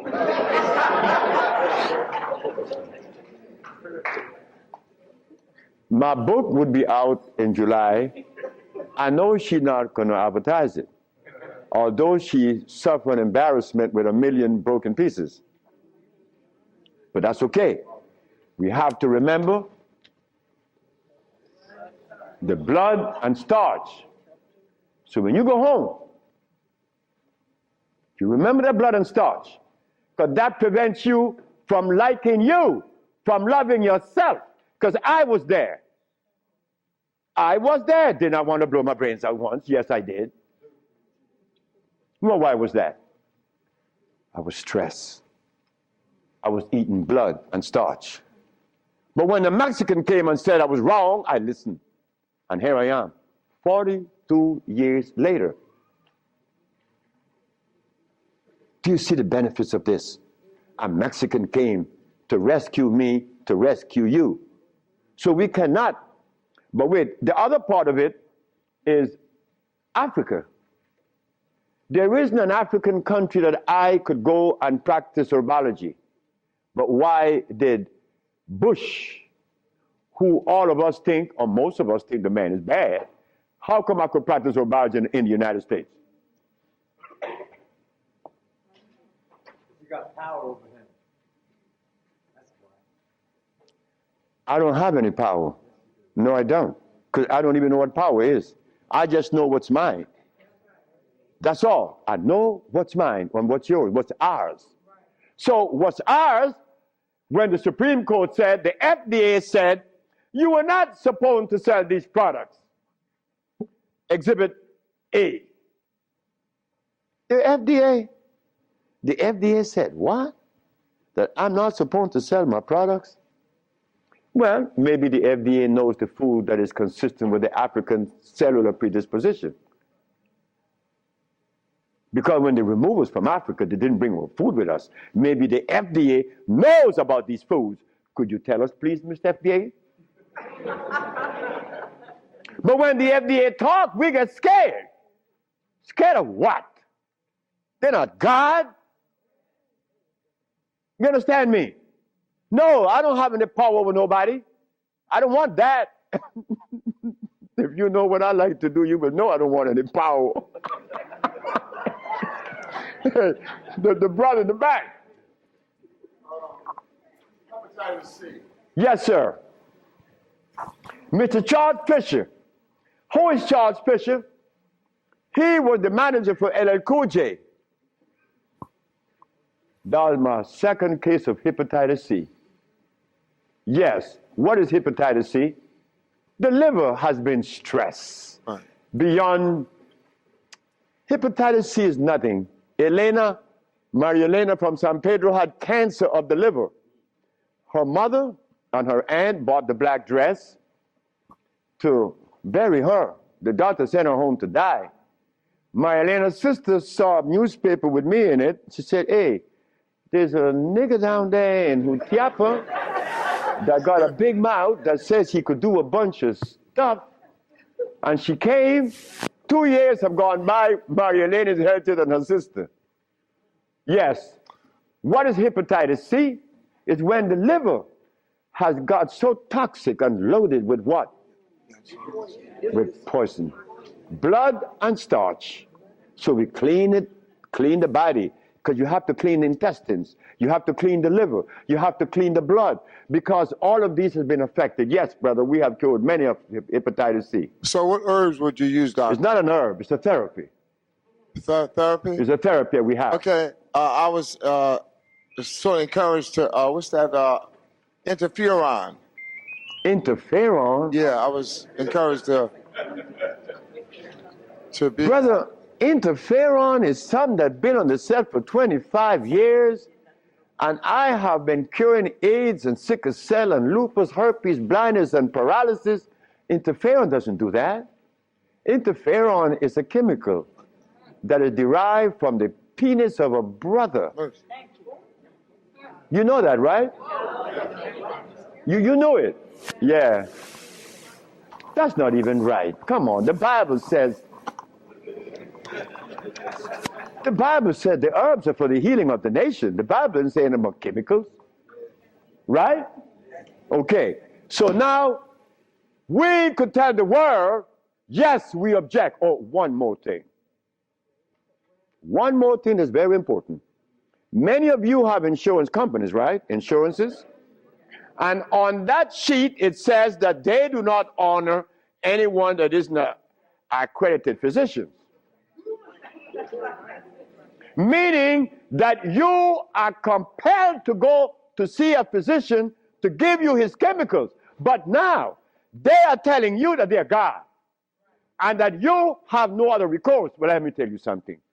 Yes, they have to honor us because we have the only compound in the world that is consistent with our cellular predisposition. Nobody else. Can you give us some foods that are alkaline? Food that are alkaline. We could begin with mushrooms. We could begin with mushrooms, quinoa, quinoa, quinoa, quinoa amaranth,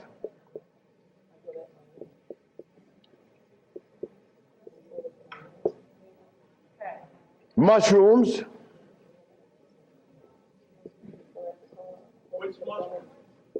portobello, crimini, also oyster mushrooms. Many people are of the opinion that oyster mushrooms or mushrooms are fungus. What is a fungus? A fungus is something that grows on you and eats things up. Mushrooms are the product of mycelia. This is a network that nourishes. I have cured many diseases, psychological problems, with the Stropharia cubensis. So let me tell you something, mushrooms are very good. They're high in potassium. Yes. And then the next, wait.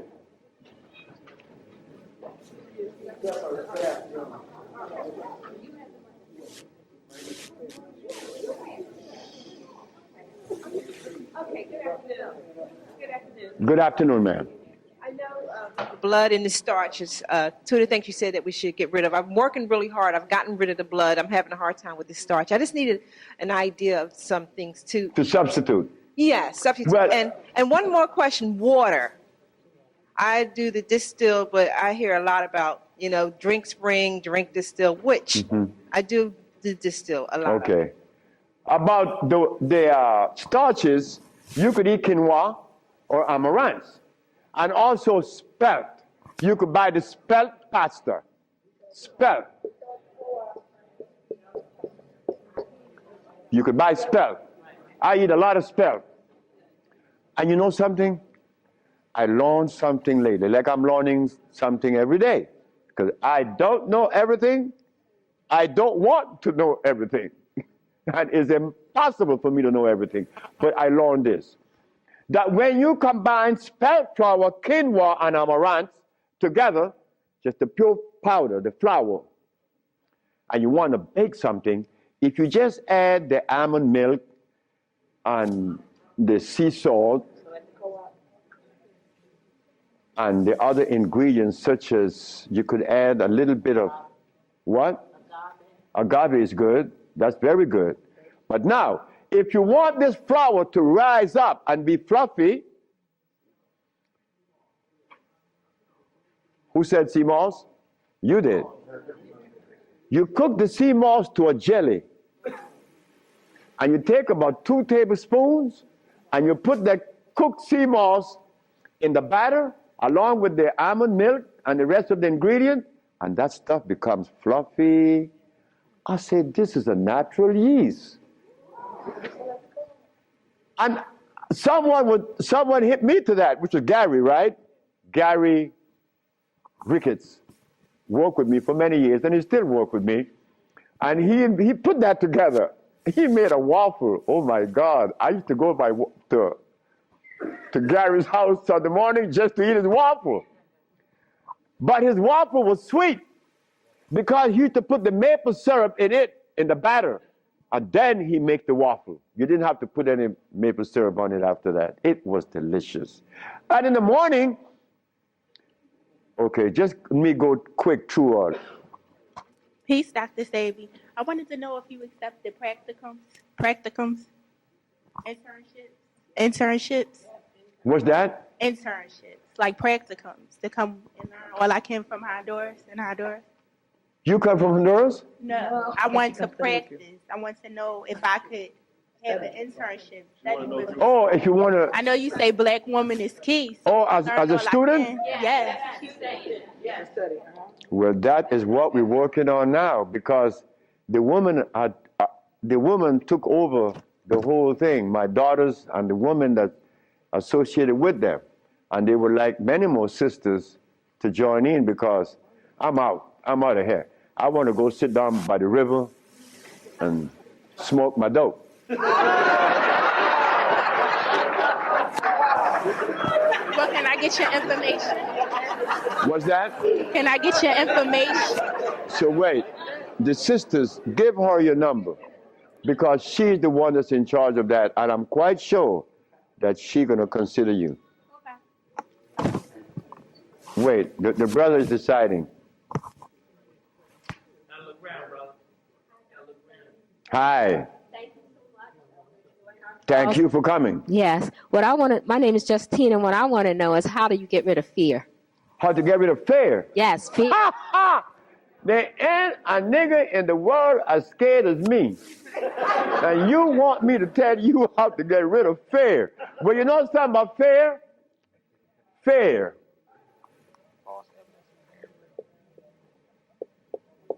Fear is a natural occurrence. You don't get rid of fear. You understand fear. You don't get rid of it, because fear is necessary. But you don't let fear control you, right? Because it would paralyze you. Fear would prevent you from opening the door where there's a great, big, beautiful tomorrow. Fear, you see, when I was insane, to a greater extent than I am now, I was placed in a psychiatric ward in New Jersey. And they were right. But what they didn't know, that I was aware that I was sick. I was also aware that I would not take any of anything that they gave me in that hospital. But there was a man that, you know the swinging doors, right? A swinging door is a door that opens both ways, and you're going to swing it. And every time he came to his door to go inside his room, he used to stand there. And he could never open that door. I used to go by and swing the door, and he'd go in and say, "Thank you, man." Why couldn't he open that door? Fear. But once you open the door and you see this great big thing, fear is gone. A bright tomorrow, hey, I'm no longer in fear. But then comes another one that's going to trick you.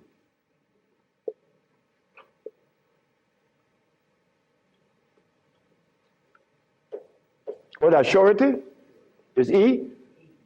All right. Surety. Surety make you do this. Yeah, I'm bad now, but there could be a quicksand there, and you're gone. So you learn that when you conquer fear, then you walk, but you test carefully. And if you conquer surety, then you go into the other one. And this one I'm going to really trick you. Power. That's right. Power gives you a freedom to execute, but not to violate. Because if you violate, even though you're in power, they will kill you. They did that to 𝐦𝐨𝐬𝐿, right? In Czechoslovakia. Because 𝐦𝐨𝐬𝐿 wanted everyone to stop eating meat. Because he knew. But you don't change people overnight. They killed the man. Because he imposed some other laws on them that were cruel. He used to kill them too. So power has to be understood, not to be misused. Then if you survive power, then you get the last one that's going to get you.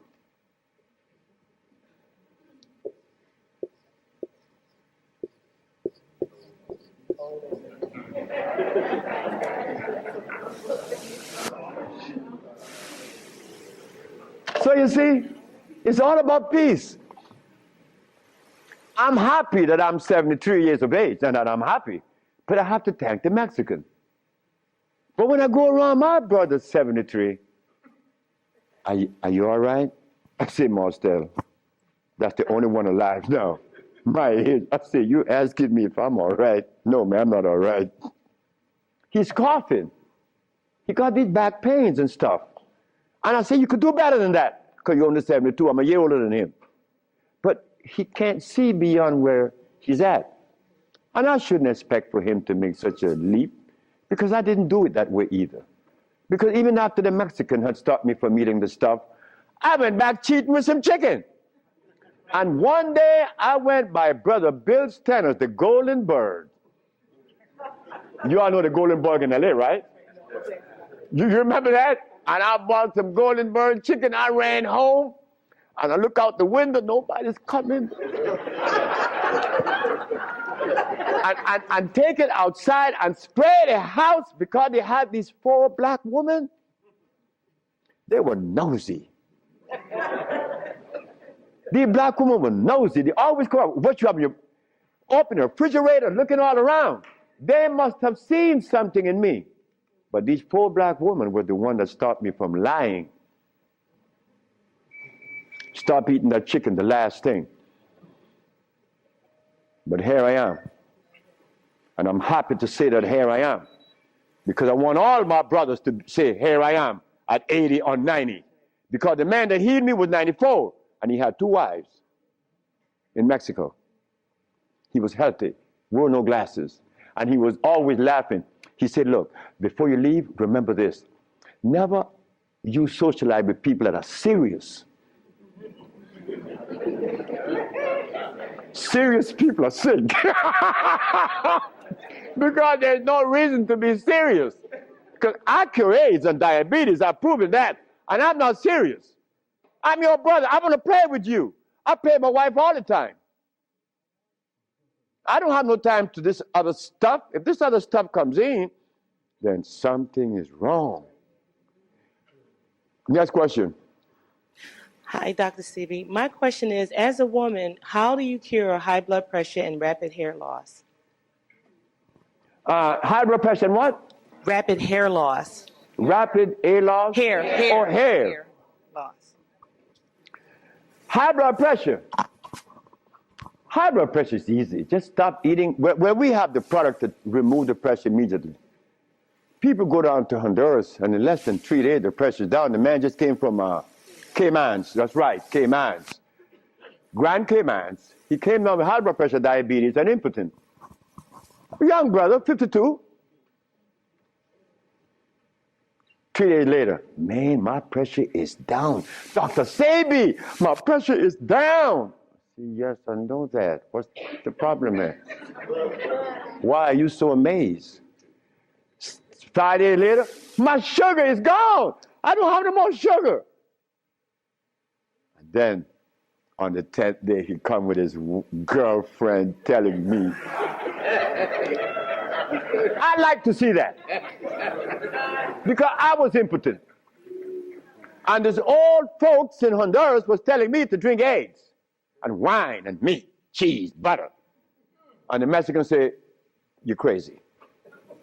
Stop eating, and you can get all the sex you want. Stop eating, and it happened. So brothers, if you're in trouble, stop eating. And there's a product outside, they call it viento.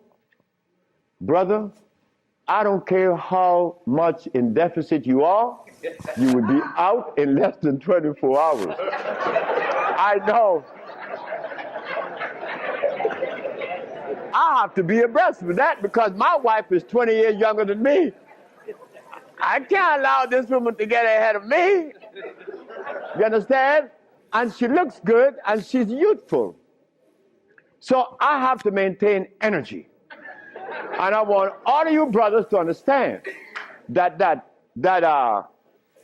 stuff that we eat, wait. Just draw this for you, that we would see what it is I'm talking about. Because this is important.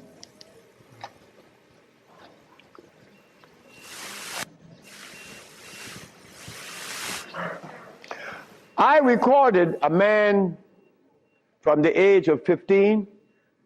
I saw his life because I was a curious boy. Remember, I'm the boy that didn't go to school. So I was looking at things that the school boy wasn't looking at or seeing. This man named Brindley, he was in his 20s. I was 21, he was 25, 4 years older than me. And he was the dude, a woman's man. But when I was in my 40s and I went back to Honduras, Brindley was 46, I was 41. And Brindley was like, yeah, man. Yeah. Yeah. His wife gone. She's a seamstress. She's gone a long time. But when he was young, he had every woman in the world. I said, Brindley, what happened? Man, you know, I'm old now. I said, hey, nigga, you're 46. I'm 41. There again, what is old? What is old? Old is when you get to my age. 73, nigga, you old. Sure, I'm old. If I had a big belly on me and I wore these glasses and I was hooked up to a machine, and no woman want an old sick man beside her. So brothers, look, stop eating blood. Because when you get to my age, you want to be healthy. You want to be playing with her, right? Sure you do. Why not? She's your companion. You want to play and laugh with this woman. Brindley couldn't. Why? You see, this stuff right here.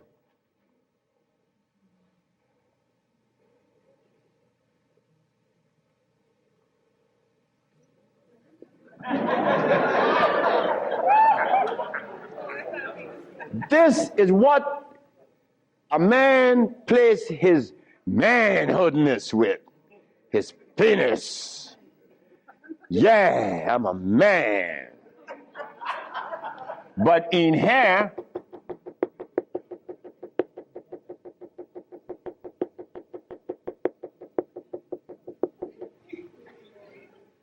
to keep this penis erected, these little orifices, they call veins and the rest, has to be opened for the blood to flow, or else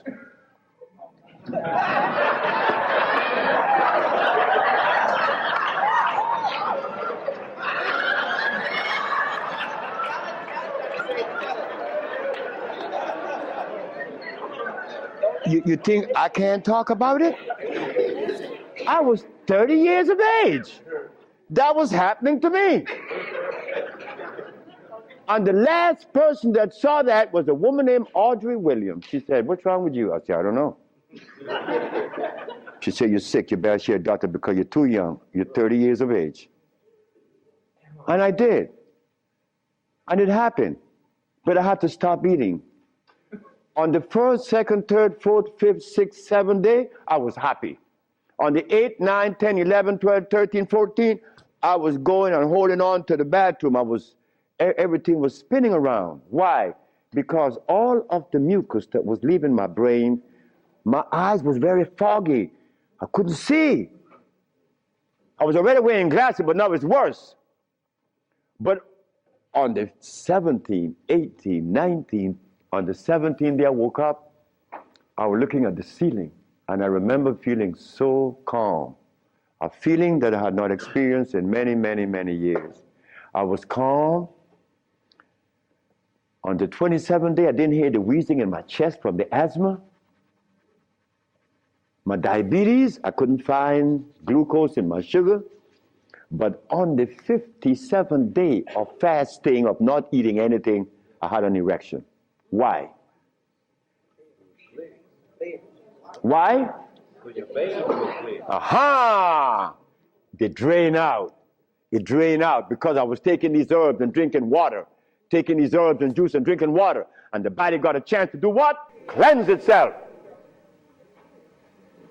You see, it's easy. It's easy to bring back that happiness that we could love, that we could share. Instead of finding faults, I did an experiment. The lady said that her family had Alzheimer's. Well, I live in Honduras, among a group named Garifuna. Anybody here from Honduras? You from Honduras? No, I'm hung out in Belize In Belize, okay. with the Garifuna. My grandmother is from 𝐭𝐡𝐢, Belize. My grandmother showed me, look boy, the Garifuna people has been compromised so much so that they live far away from Africa. The Garifuna and the Brazilian are two groups. The closest black group to Africa is right here. Not even in Africa are they close to Africa. But the Garifunas eat cassava. They eat cassava. That starch, they make a special instrument that squeezes the cassava juice out. And they make sure that the hog never comes around, because the hog drink that, he's dead in 2 seconds. The Garifuna people eat cassava. But they begin to talk to themselves around 40. And you could hear them, no, I'm not going to do, woman think I'm crazy. No, I'm not going to do that. And who's he talking to? He's talking to himself. They are a victim. They become impotent very young. But when you see them young, they're black, and shiny. And they're active, and they play these drums. But by the time they get to 40, the Garifuna has diabetes. He's impotent. He's sick as you possibly could be.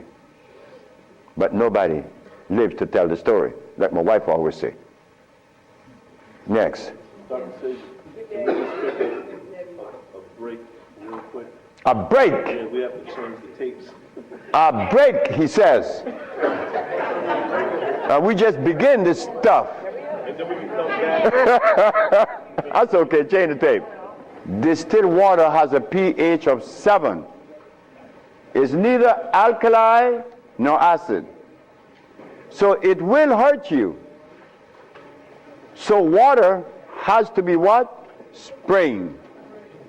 What is the advantage of spring water? It has all of the minerals. Scientists have recorded how many? 102. But let me tell you all something about that 102 scale. I went to Africa, to Guinea, and I went to a village named Fulamori. Fulamori is dry like the desert. But I was taken to Fulamori because I told the president of Guinea that Guinea had thermal waters, and everybody told me no, including him, the president. I say, Mr. 𝐦𝐨𝐵𝐞, I'm very sorry. But I know that Guinea has thermal waters. Say, I am the president. And I'm from Guinea. You came from California. You don't know what's in. Sir, Guinea has thermal waters. How do you know? I said, when I got off the plane in Conakry, I saw some red rocks. Red rocks does not appear unless there's volcanic activity. And where there's volcanic activity, there's water. There's hot water. So he sent, I asked, who were the people in Guinea before, say, the French? They sent to the archive, the Department of what? No, geology. No water. The president said, you see, there's no water. There's no hot water in Guinea. I say, Mr. 𝐦𝐨𝐶, who was here before the French? The Belgians. I said, could I go, or could you send someone to investigate? My wife and I was out in the street. We came home late that evening. We came home to find the president doing this in his yard. He's walking to and fro. But he had this paper in his arm. So when I came in the gate, I could see him walking to and fro. When I came in the gate, he said, Dr. Sebi, they found the thermal waters in Fulamori. I felt so bad. I felt really let down, because why should I have to leave California to go to Guinea to tell them of something that they had and they didn't know? Something wrong with that. Anyway, they arranged a caravan, and they took me to Fulamori with her. This woman is crazy. You could look at her head and tell she's crazy. When she got to Fulamori, she saw where it was green and water is flowing, and it's so nice, you know, thermal water brings madness out of you. She took all her clothes off in front of 5 Muslim men. Jesus Christ. Her and another African woman got completely natural, naked, as you all call it, and jumped in the water. We began to drink the water.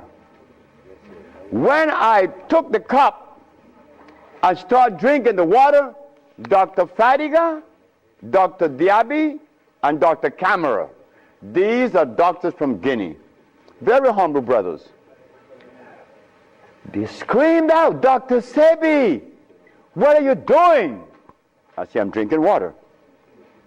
When the secretary to the president heard that I was drinking the water at Fulamori, he said, "You tell Dr. Sebi to fill a 5-gallon can and bring to me."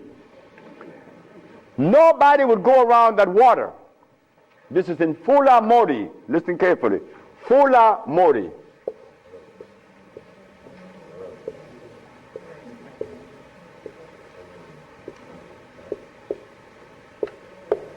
This is in Guinea. When I got there, the guide asked me, "How do you know these waters was here?" I say, "Rocks at the airport." "Rocks talk?" I say, "Yes, they have tongue, if you know how to interpret their language." He said, "Well, yes, the water's here. We're just surprised that you know." I said, "I saw these rocks." You see, I didn't go to school. I read nature. I don't read books. So when we came back from the waters, you know, we drank the water, we bathed in it, we ate the plant that was growing in it, which is the blue vervain was growing in it, and also other plants that we recognize.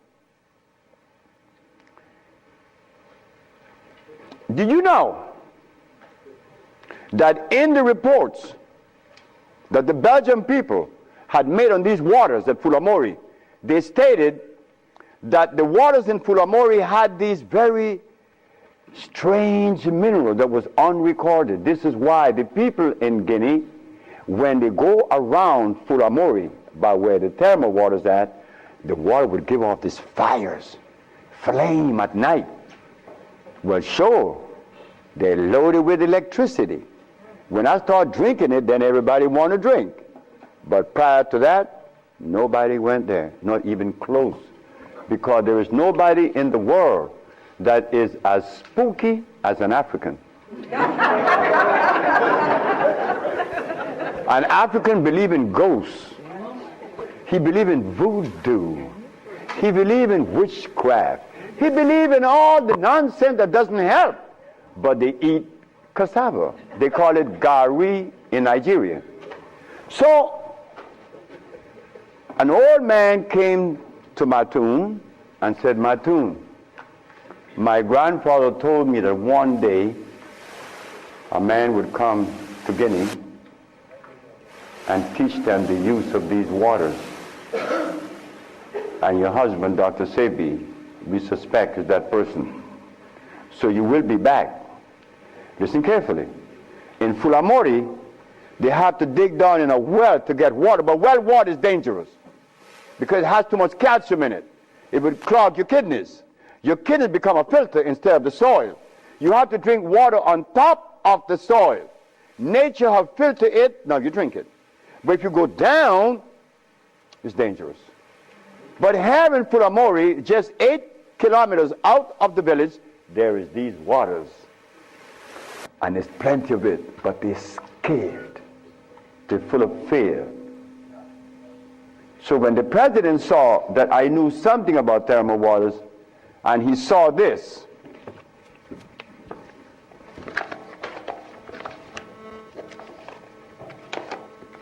this is very important. He saw this and he asked me, "Could you come and build one?" This is the village that you heard of in Honduras. This village was built by a man that has never been to school. doesn't know how to read nor write today. His name is Chilo. He still works with me. He built this village with me.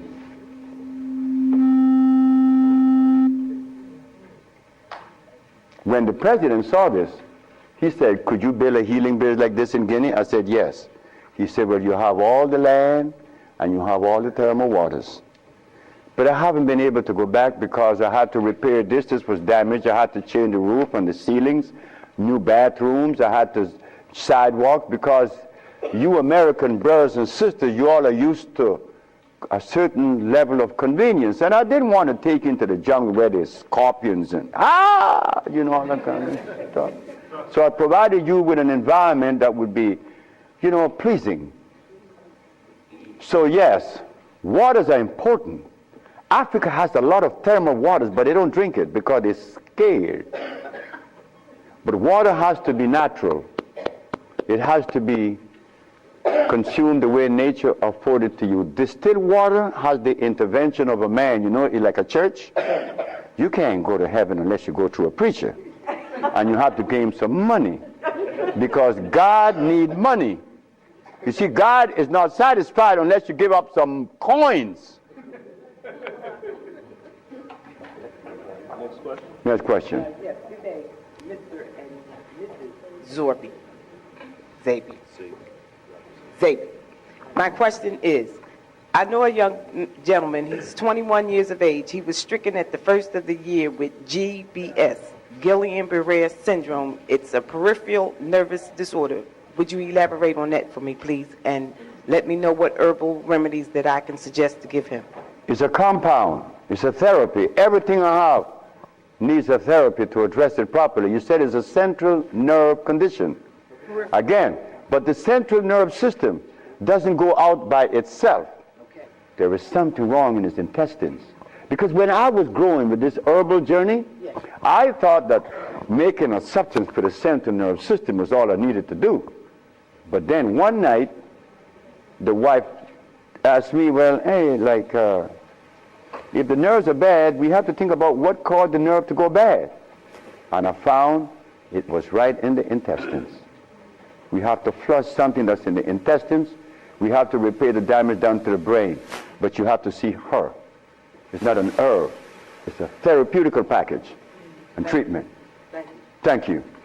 Yes, ma'am. Good afternoon, Dr. Sebi. Good afternoon. My 22-year-old son had a kidney transplant 8 years ago. He has both his native kidneys.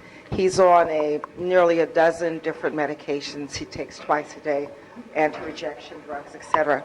How can I get him off? Because I believe that, you know, he can come off of that and that his native kidneys can be revived, but I don't know how.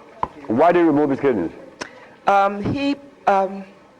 He was actually born with post-urethral valves. Okay. And he was predisposed to urinary tract infections, and he was placed at about a year old on a prophylactic amount of antibiotic Bactrim when he was about a little over a year and a half.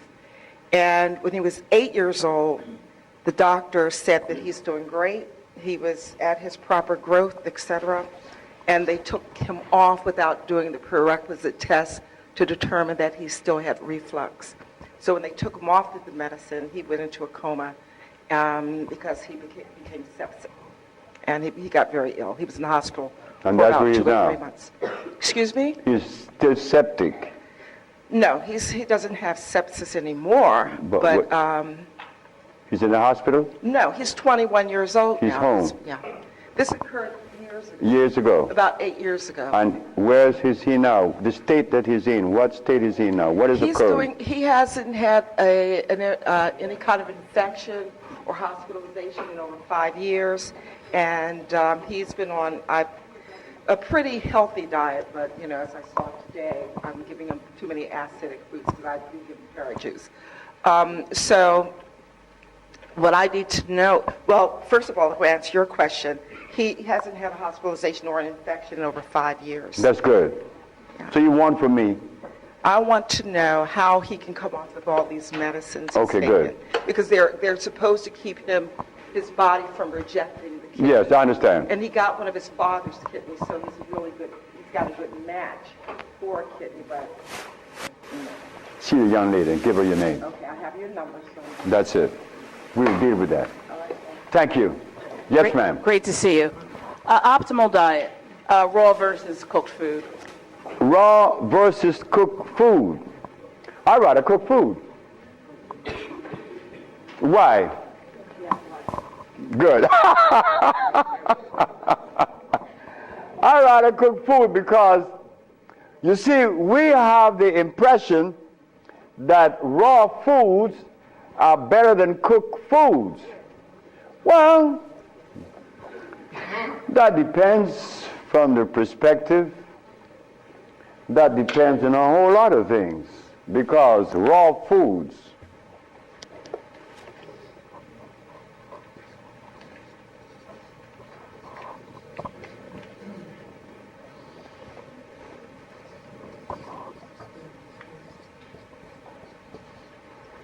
anything that Mother Nature makes are alkali, right? Alkali means it is electrical, meaning it never dies. Anything that Mother Nature makes changes form, but it never dies, because it has to go back into recycling into Mother Nature, and Mother Nature doesn't receive anything if it's dead. Mother Nature made live products go back in. So, if you cook something that is natural, would it lose its value? No. You could burn it to an ash. It still remains electrical because it is alkali. You cannot kill alkalinity. But in acidity, you could eat it raw.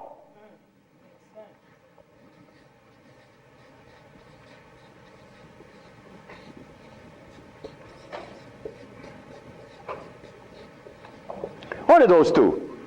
We stop right there. This is a vegetable.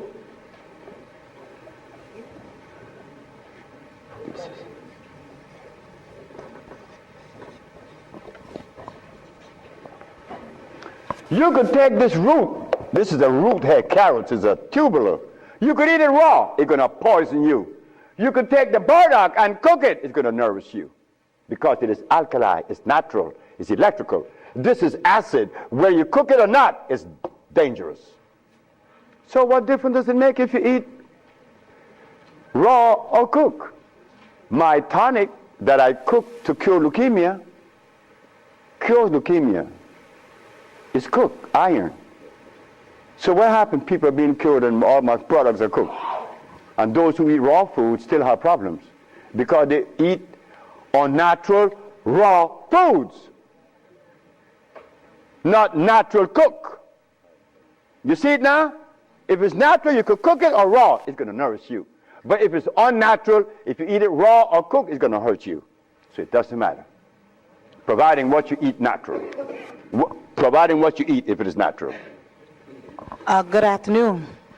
Buenos dias. Buenos dias. Buenas noches. Bueno, ¿usted dónde es? A little bit. I'm of Panamanian descent. Panama, if you have to. So we're not too far from. I know Panama. I had my nose wide open. Wow, those women in Panama named La Chile had my nose wide open. I want to kill her. I was a merchant seaman, and I fell in love in Panama. Yeah, talk to me. Yeah, you're a Scorpio like me. Real quick question about childhood obesity, because I have a niece, and I'm noticing a lot of kids, they're very big, very young, and they have these black rings around their necks.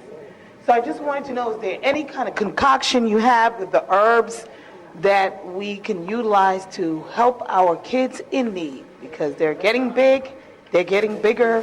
And bigger and they're bigger. getting breasts, and it's disgusting. So I would like a little advice. Well, I have 18 children, and about 12 of them had their mother's breast, and I'm one. I had my mother's breast until I was 4. But my daughter with Mattoon, she sucked her mother's breast till she was 7. She's a grown woman now. She's running the business in LA. She never had any problem with obesity or anything, neither is her cousin. But she doesn't eat the things that are afforded to other children. In fact, my daughter had never been to school. And the first day she went to school, it was a disaster because the teacher made a big mistake. The teacher gave her an exam, a little test. 𝐦𝐨𝐬 never been to school. She was 16 when she went to school. The son is in the audience. He went to school for the first time at 16 also. I didn't like my children to go to school because I didn't go. Why should they go? So 𝐦𝐨𝐬 went, and the teacher gave her this test where it says protein, deficit, or equity. My sister put deficit. No, my daughter put deficit. The teacher says, 𝐦𝐨𝐬, you never make mistakes. How come you make this one? My daughter said, oh, what mistake? You put protein as a deficit. Well, she said, would you agree that the human body is electrical? The teacher said, yes. Then would you agree that the body accepts and assimilates through the process of chemical affinity? He said, yes. Meaning that if the body is electrical, the food has to be electrical. Is protein electrical? The teacher said, I don't know. My child didn't go back to school. No more. Because she knew then that the teacher needed help. So obesity is from the food that we eat. And we have, this is why there are people in Florida, and I am part of it, and in California, we bought a piece of land in Honduras, 100 acres with artesian springs and a river running through it, pristine. You could drink the water from the river. We intend to build a community of people like yourselves who realizes that the community at large doesn't help our children, because our child 𝐦𝐵 and Sisa, well, they never had meat. Sisa never ate meat, nor eggs, nor anything that is bad, neither 𝐦𝐵, nor the others. But I had to step in and put down some very strict rules. But sometime, once they got to me, one of my most precious daughter,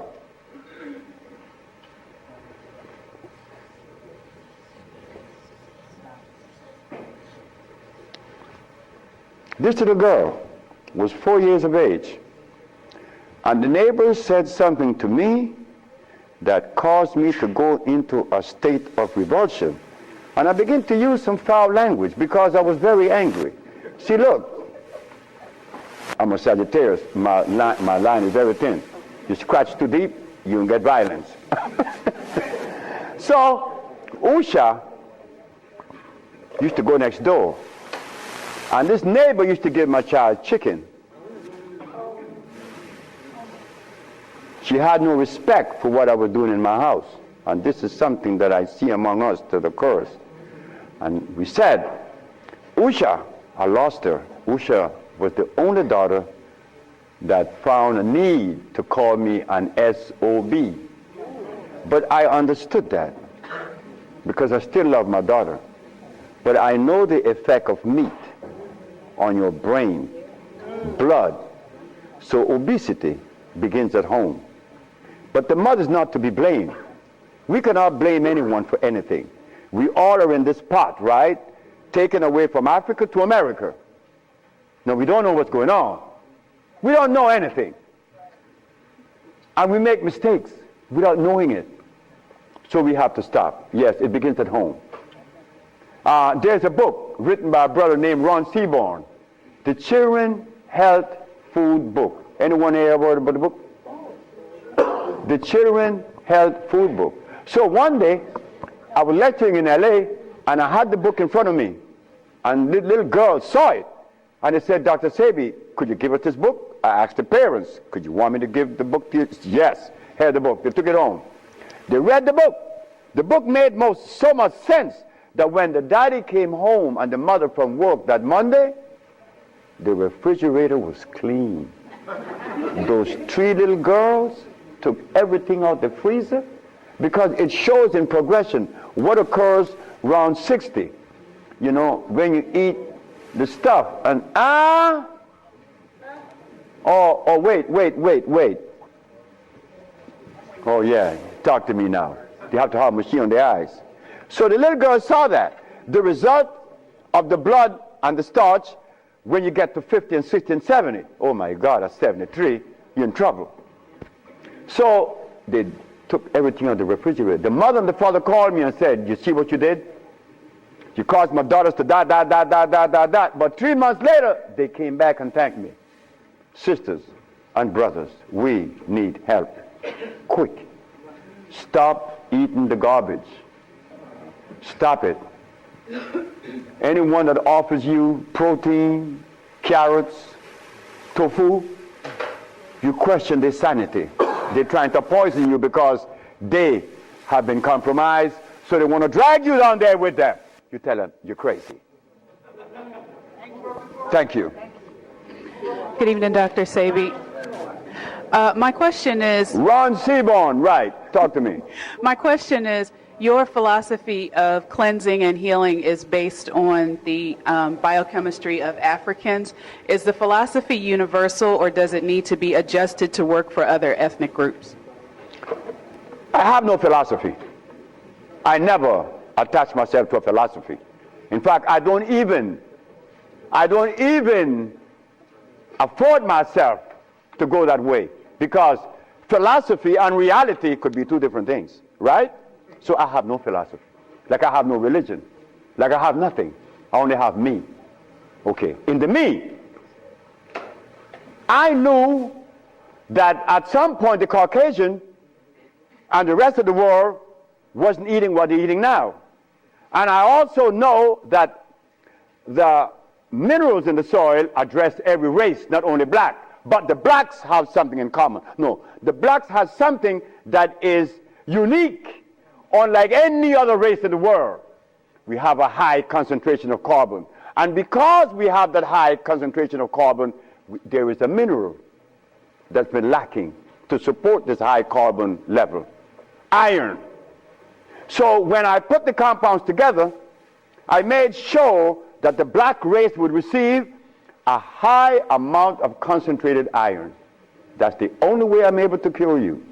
And in so doing, it is an African approach, because in reality, healing is African. Healing isn't Arab, nor European. Because the great Hippocrates was the father of medicine, right? Who?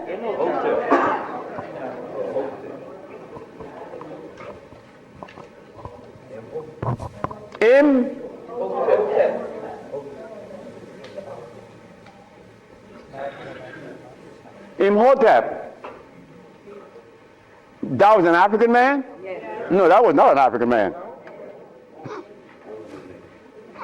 Him nor Cleopatra. Him nor Queen Tai. Him nor any one of those Egyptian folk that you guys follow. Imhotep made the biggest mistake in his life. You go tell that to the Kemetic school that Dr. Sebi said that they misinformed. Why? Hippocrates the Greek went to Africa because he was a philosopher. But he noticed something, that the African people were never getting sick. He went to Africa and he learned what the African were doing. The African medicine is nutrition. He went back to Greece and thus established the school of medicine using herbs. Imhotep I didn't use herbs. This boy here, you know what he did? He opened the human body. If the human body needed to be open, it would have a zip on it. So Imhotep I, because he was a mixed breed, his molecular structure was incomplete because he was half Greek and Persian. The boy didn't think straight. He didn't come out the jungles of Africa. You see, we have to make that distinction. Cleopatra was never an African. She was an Egyptian, yeah, but she married a white boy, letting you know, I don't like niggas. She went all the way to Italy and found to Greece and married Mark Antony, right? Because she was half Greek. But here we go, Cleopatra was the queen of the Nile. Yeah, okay. Good day, Dr. Sebi.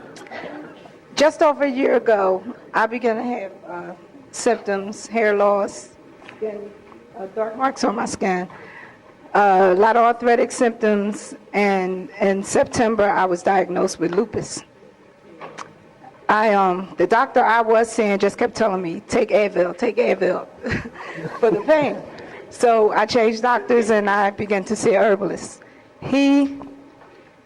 He's treated me with 𝐴 Just stop. Are you cured of lupus? No, I'm not. Thank you very much. And I Just want stop to right be. there. You know something? The first time that lupus was cured in the family, my aunt did that. That's my wife, John Hopkins. The second time was Memphis, Tennessee. The third time, this is strange. There is a man that you guys know of that was treating this young lady for lupus for 9 years. His name is Deepak Chopra, the man that you guys admire. The man that knows nothing, absolutely nothing about the African genetic predisposition. Nothing whatsoever. Deepak Chopra, nor the other man known as Sanjay Gupta. They knows nothing about your gene. But when they make these recommendations, it is general. No. Gorillas don't eat polar bear food, nor use the same medicine. So lupus, the last one, was Mr. Michael Jackson. Michael Jackson's secretary named Grace Rwanda. She's in pain. Oh God, she's in pain for 9 years. Dr. Sebi, you have lupus. Don't worry about it. Lupus only means that you've been deficient of some of the most important minerals, which is calcium, iron, and phosphorus, which affects the nervous system and the muscles, not to mention the joints. I gave her the compound. 2 days later, she had no pain. And I was with Michael Jackson for 6 months. No more pain. No more lupus. I have her on tape. So, sister, you will be cured of lupus. And that's guaranteed. And you live in Philadelphia. You could tell the public, the niggas lying, because I still got lupus. So you could tell them that, but yes, guaranteed. You want to see the sister? There she is. Next question. Peace, Dr. Sebi. What are the necessary herbs for correcting deteriorating vision? Deteriorating vision. My wife just cured a blind man that was blind for about 10 years. What are the herbs? There's no such thing as an herb for the eyes. What's the therapy? What are the foods? It's the therapy, that's right. We have to cleanse the colon, the pancreas especially, because the pancreas holds the secret to eyes. The eye does not repair itself, it's the pancreas. Okay. Many people are mistaken. They never associate the pancreas with eyes, but that's okay. I cure blind people, and cataract, and glaucoma, detached retinas, and all that.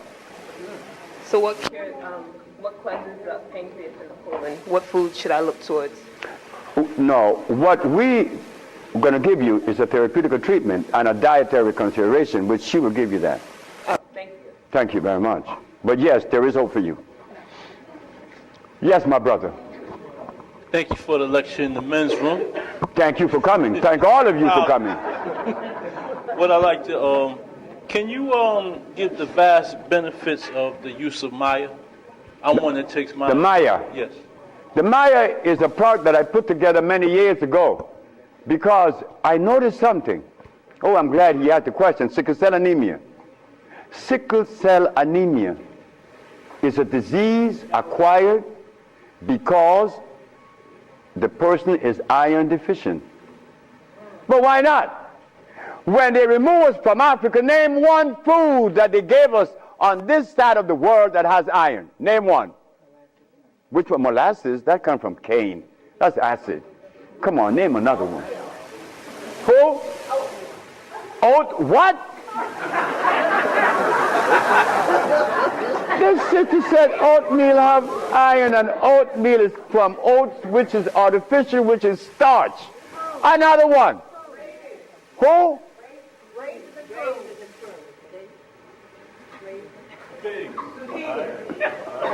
Wait. We're going to make it easy. Iron could only be derived from a substance that God made. And you haven't had those substances since we were removed. You see, we had a deficit. You see, remember. They tell me, Dr. Sebi, you look good for 73. I say, boy, shut up. Because you don't know what good looking is like. Because, you know, we drew Africa over here. Over here we put Africa, right? But over here, our fathers in Africa, all they had was green stuff. They didn't have any starch and they didn't have any blood. So the product of that sperm that made babies ensured that the babies would be healthy and strong without the pediatrician. But we brought over here, America, and now our fathers ate blood and starch. And one night, 73 years ago, my father told my mother he loved her, made love to her, and he eaten lobster, conchs, beef, pork, starch. So that makes up the sum total of his sperm, and there he shoots Sebi out. And I'm healthy. I'm healthy. I am the product of an adulterated sperm. So how healthy could I be? I got gray hair at 70. Oh, come on. We got to step it up. We got to recognize that we are operating at a deficit. So we have no room to criticize each other. All we have room for is to share understanding and love. Hey, we need it. Brother. Yes, my question is, what kind of help do you offer people who can't afford to go to Honduras and can't afford, like, expensive herbs? And another question is... There's no expensive herbs. We have herbs all from $25 to $40 to $49, guaranteed to make you healthy overnight. If you can't go to Honduras, that's fine. We understand. Yes. My second question is, do you recommend a particular, like, diet and fasting regimen? Fasting is good. Very good. Fasting is good. How long? Well, me, I like to fast. Because when I fast, I'm better for her. Because I'm healthier. Like, my mother died the day I was coming here. I couldn't turn back because she wouldn't have liked that. So I said, I'm going to stop eating. But I ate last night with Linda. I'm not going to eat today. I'm not going to eat tomorrow. And when I get back, I told my wife, we're going to stop eating for about 2 months because it's good. 12 days is good. A good fast, stop eating for 12 days every year. And you drink plenty of water and juice. Water and juice and that green food plus. It's going to cost you $49.95, right? But you drink 3 in the morning. That's all you need. 3 capsules in the morning. And you go about your business. Because that's what I had today. And I have a lot of energy right now. Okay? You drink your water and your juice. And you drink your green food plus. What kind of water? Juice. Well, juice. I have tamarind juice in Honduras. But here you have to have apple juice. It's okay. It's not going to nourish you, but it's going to prevent you from going into some madness.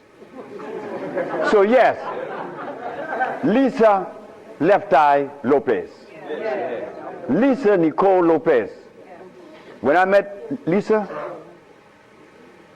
on her eyes, she blinking really fast. She said, I need help. I said, we all need help. Me too. 5 months later, Lisa was talking to me and her eye never blinked, and her Lisa was nice. Lisa realized. Lisa fasted for 42 days and 42 nights. Lisa came to my hut 2 o'clock in the morning. She came with these 2 mugs of sea moss. Oh, I'm glad I'm talking about sea moss. Sea moss, brothers and sisters, I drink sea moss every day. And Lisa started drinking sea moss. And she saw her body forming up and her nerve nice. And she said, I love you, Dr. Sebi. I said, I love you more. She said, thank you. But you know what happened, right? Well, that's the way it's supposed to happen. And that's the way it happened to me and all of us. But that's okay. Everything is in divine order. But brother, yes, only fast for about 12 days a year. What else is your meal like a day? Like, what else do you eat a day? Like, In the morning when I wake up, she always have a mug of sea moss. And that's it. And my tea, I have an African formula. And also the Green Food Plus. And I'm gone. Like right now, I'm gone. In the evening, a salad. A little salad. And I put my anise salad dressing on it, and I'm good to go. But I feel good because my stomach is empty. But if my stomach was big, my back would be strained, my eyes would be bad, and everything would go bad. See, we've been eating wrong, and I have to thank Messenger Elijah Muhammad. Messenger Elijah Muhammad is the only man that made the statement that they gave us the wrong food to eat. Listen carefully, Elijah Muhammad said that. I sat and ate with the messenger. 3837 South Woodlawn Avenue. At his table was John Ali, Raymond Sharif, myself, and Harry Nance. And the messenger is sitting at the opposite end of the table, and I'm sitting at the other end. And the messenger is cutting this meatloaf, and he's looking at us.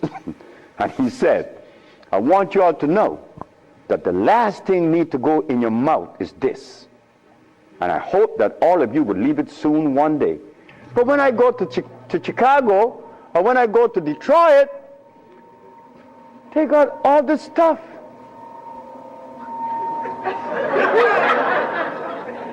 They're eating turkey wings. They're eating stewed chicken. They're eating beef. And the brother asked me, are you all right? This is Jack Boyd. Jack Boyd wearing glasses, and he's 5 years younger than me. But he's eating that stuff. We can't do it. The messenger was right. I listen. I listen to everybody. Next question. Dr. Sebi, we only have 5 minutes left. 5 minutes, just hurry up. So, Good afternoon, Dr. Sebi. Good afternoon, sir. I just visited the doctor a week or two ago, and they seen some spots on my lung about a month ago. And what they wanted to do, schedule me for an operation to go through my throat, extract, I guess, a biopsy from the spots, and see if it was cancer. Malignant. Yes, sir. And if it was, then they want me to come back in 2 weeks, collapse one of my lungs, and take a biopsy from the lung. Now, I wasn't going for that anyway, but I guess you guys sent. What do you suggest I do? Go to Honduras. Honduras? That's right. If you can't go to Honduras, see the sister anyway. Because we have something to clean those lungs. Lungs, this Argentine man had lung cancer. And Professor George Simmons from New York had lung cancer. And he was cured. And the Argentine man too, and so would you. The reason why I said Honduras is because there's a thermal sauna. When you go in there, you're going to inhale. But what you will be inhaling is the vapor from volcanic activity. That vapor has what? Sulfur. And why sulfur is so important? Sulfur are the cells that the lungs are made of. Replenishing it. Yes, sir. Next question. I have no question to say to you, but I just want to thank you for coming to America. Thank you for coming this way. My name is Brother Raheem. I have been dealing with you for a few years now. The package that I receive from you every month works very well for me. I just want to thank you very much. Thank you, brother. Thank you. Thank you so very much. You see, it's good to be useful to a brother. That is all we have to do, be useful to each other, yes. Yeah, I want to say thank you, too. I have a friend who's in the hospital now. She's been in there 2 weeks. I'm going to try to talk fast. For the last 2 months, she hasn't been able to eat. She had been constantly feeling nauseous and throwing up. She has an umbilical hernia and an abdominal hernia. And she's suffering, she's starting to lose her memory and not remember things. Her eyes are looking like she has vertigo because they're moving to the side. Yeah, and drowsy. And then her legs have become weakened and she's not able to really walk. They drew fluids off of her spine to see what's going on. Is there anything that I can take her? She's in the hospital. Can you give me anything that I can take her? Go there, and I know you could buy the Green Food Plus, Okay. and she will see relief within an hour. Okay. That's guaranteed. Because my wife gave away a package at a meeting like this. She wrapped it off, and a woman won the Green Food Plus. It brought her pressure down, her sugar, her energy went up. Her husband came the Monday or the Tuesday. He said, I came to buy the treatment. And my wife said, okay. So my wife started putting all the bottles on the table. She said, no, I want the treatment. That's the treatment over there. He pointed the bottle in the showcase. He said, that's the bottle. So you think that'll help her nausea and correct? Take it to her and you see. Okay. And what would be the bad thing about smoking marijuana? The bad thing? Yeah. God didn't hear you say that. I just said the smoke is good for the lungs. Well, I'm a poor candidate to address that because I began to smoke marijuana at age 14. I'm 74 now, 73. So I've been smoking for 59 years. My brother didn't smoke. He died 20 years ago, and he died at 50. Thank you. Thank you. This girl is mischievous. Yes. Hi, Dr. Sebi. Could you give me a recommendation for chest pains that I have in osteosporosis? I already have 5 stents in my coronary arteries for the chest pain, and I still have the chest pain. My wife just cured someone of congestive heart failure, obstructed arteries, ventricles, aorta. Please see her. Please see her. Thank you. That's important. A little girl, her daughter, I didn't know the woman because they're doing the healing, not me. This little girl started pulling me. And I looked down and I said, hi, little girl. She said, here. And she gave me a rock, a green rock. On it, it read, may God always bless you. I said, why you give me this rock? She said, because my mother no longer have congestive heart failure. I said, where's your mama? She's behind you. And I look around. I said, ma'am, I don't know you. She said, yeah, but your wife killed me. Thank you. Thank you very much. Thank you so much. Yes, brother. Hi, Dr. Sebi. I have a son who plays college football, and if he were to stop eating protein, there's that chance that he might lose weight. So what's your recommendation for athletes to perform better and to also maintain strength and size? My friend Mostel in Honduras used to be an athlete. I couldn't be an athlete because I had asthma. I never played sports. He did. And now he walks like this.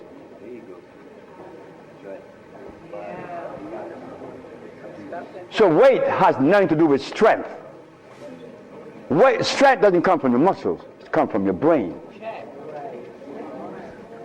If the brain is able to produce enough electricity to supply those muscles, you would pick up, like the Russian did, 625 pounds. 300 pounds, couldn't do it. 325, couldn't do it. Here comes the little skinny man and did this. How much did he weigh? 127 pounds. But he was receiving the maximum amount of electricity from his brain to his muscles. That is what gives you strength, not muscles. Because you've seen people with muscles walk like this, right? They had a stroke, right? So the muscle isn't receiving any electricity. Why can't he just do this? He can't, because there's no oxygen. It is oxygen to your brain. Thank you. Thank you. Iron. Iron again. Maya. And that Green Food Plus, he will run till tomorrow. Yes. 2 quick questions. My family is from Jamaica. My mother, she's what you would call Indian, and my stepfather's Chinese. But culturally, I would say that they're black. Would the same rules of eating and the herbs apply to them, even though they're not ancestrally from Africa? Well, my grandmother from Jamaica, from St. Catherine. And my grandfather from Haiti. And the other grandfather from Cuba, and the other grandmother from Belize. So you think you mixed up? What about me? And it's working. And also, really quick, with this, are you able to fast when breastfeeding? And if so, would it change at all? No, well, while you're breastfeeding, you should eat. Eat sea moss. Drink sea moss. Don't fast now. But breastfeed as long as you can. Don't stop. Because Chinese have the babies sucking their breast till 9 years. My daughter was only 8 years. And she didn't have to go to school. That breast milk is powerful. Next question. Greetings, brother. How are you? I have a question about miscegenation and the dangers or the dangerous effects of miscegenation between races, such as a black woman bearing the seed of another race, maybe Arab or white, and how that affects the chromosome. We're coming out to molecular structure, genetical expression. 100 in magnitude would attract 90 or 100? It would attract 100. That's affinity. That's chemical affinity. So a black man, when he ejaculates his sperm into the uterus of a woman, is it the same in resonance? Yes, it is. Because they both come from the same gene structure. But when a black man have a baby with a Chinese or a white person, could there be a slight difference in the molecular structure of this baby? It's no longer white nor black. It's in between. Well, God didn't put black folks in Europe, nor Europeans in Africa. He drew lines, right? Distinct lines of demarcation. You will not cross those barriers. But today, I love you. Dr. Sebi, I love you. I said, look, lady, you're white. I can't have no babies with you. Not that I disrespect the white race. No. You're not supposed to disrespect the white race or Chinese race or Eskimos. But you have to understand that if the genetics is, like when they find a drop of blood, just analyze this blood. Oh, it's black. Well, hold it. How do you know it's black? Because they could see the difference, right? Well, what is the difference that they see that you and I were not told? Next question. Yeah, Dr. Sebi, I'll try to make this quick. I have 1,000 questions for you. I don't know which one to ask first, but since most of us know that black is the genesis of all humanity before and after the flood, since Noah sired, Shem, Ham, and Japheth, his father, white man, we came from the leprosy of a black man. Baby, so, I don't know anything of that. Don't say. Okay, well, you say, wait a minute now, you talk against academic. I collected degrees, but I got my basic learning outside of those institutions, the real learning. On the other hand, biblically, we're supposed to study to show ourselves approved, but study what? We have to think. I'm a Hebrew Israelite. I happen to believe we're Judah. We're dispersed around the world because we're the most stiff-necked, rebellious new people in the world.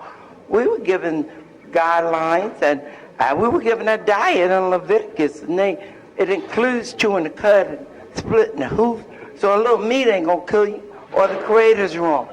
Look, I feel that anything in excess, we know what is uric acid, is in meat, fish, but the thing is, the pollutants in our food fare today bears no resemblance to the purity that was in it in ancient times. I had a lot of questions for you, but that's very good. That's a very good question. Now, as we left Africa, while we were home in Africa, would you say that all of the components that God wanted us to have was given to us in Africa? Well, when we were in Africa, were we Muslims? Were we Hebrew Israelites? Were we Christians? Well, how am I going to address, because in the jungles, we didn't even have a book. You know why? You know why we didn't have a book in the jungles? We didn't need it. We didn't need it. Wait. But while we were in the jungles, we didn't eat tofu. Now the Hebrew Israelites tell you to eat what? Tofu. Ma'am, please. I was invited to Dimona. I was invited to Dimona. Correct me if I'm wrong. Does the Hebrew Israelite eat tofu? Thank you. Sir, talk to me. I would like to know is about spirulina. That's any good for you? Spirulina. And what herb that I can take that can nourish the whole body? There isn't any herb on the planet that nourishes the whole body. You have to take a group of herbs, but spirulina ain't one of them. This young man went to Honduras, and he was getting chlorophyll every day. But the chlorophyll he was getting was from this plant, anamu. That's a natural plant. So when you drink the chlorophyll from anamu, you're drinking an electric chlorophyll.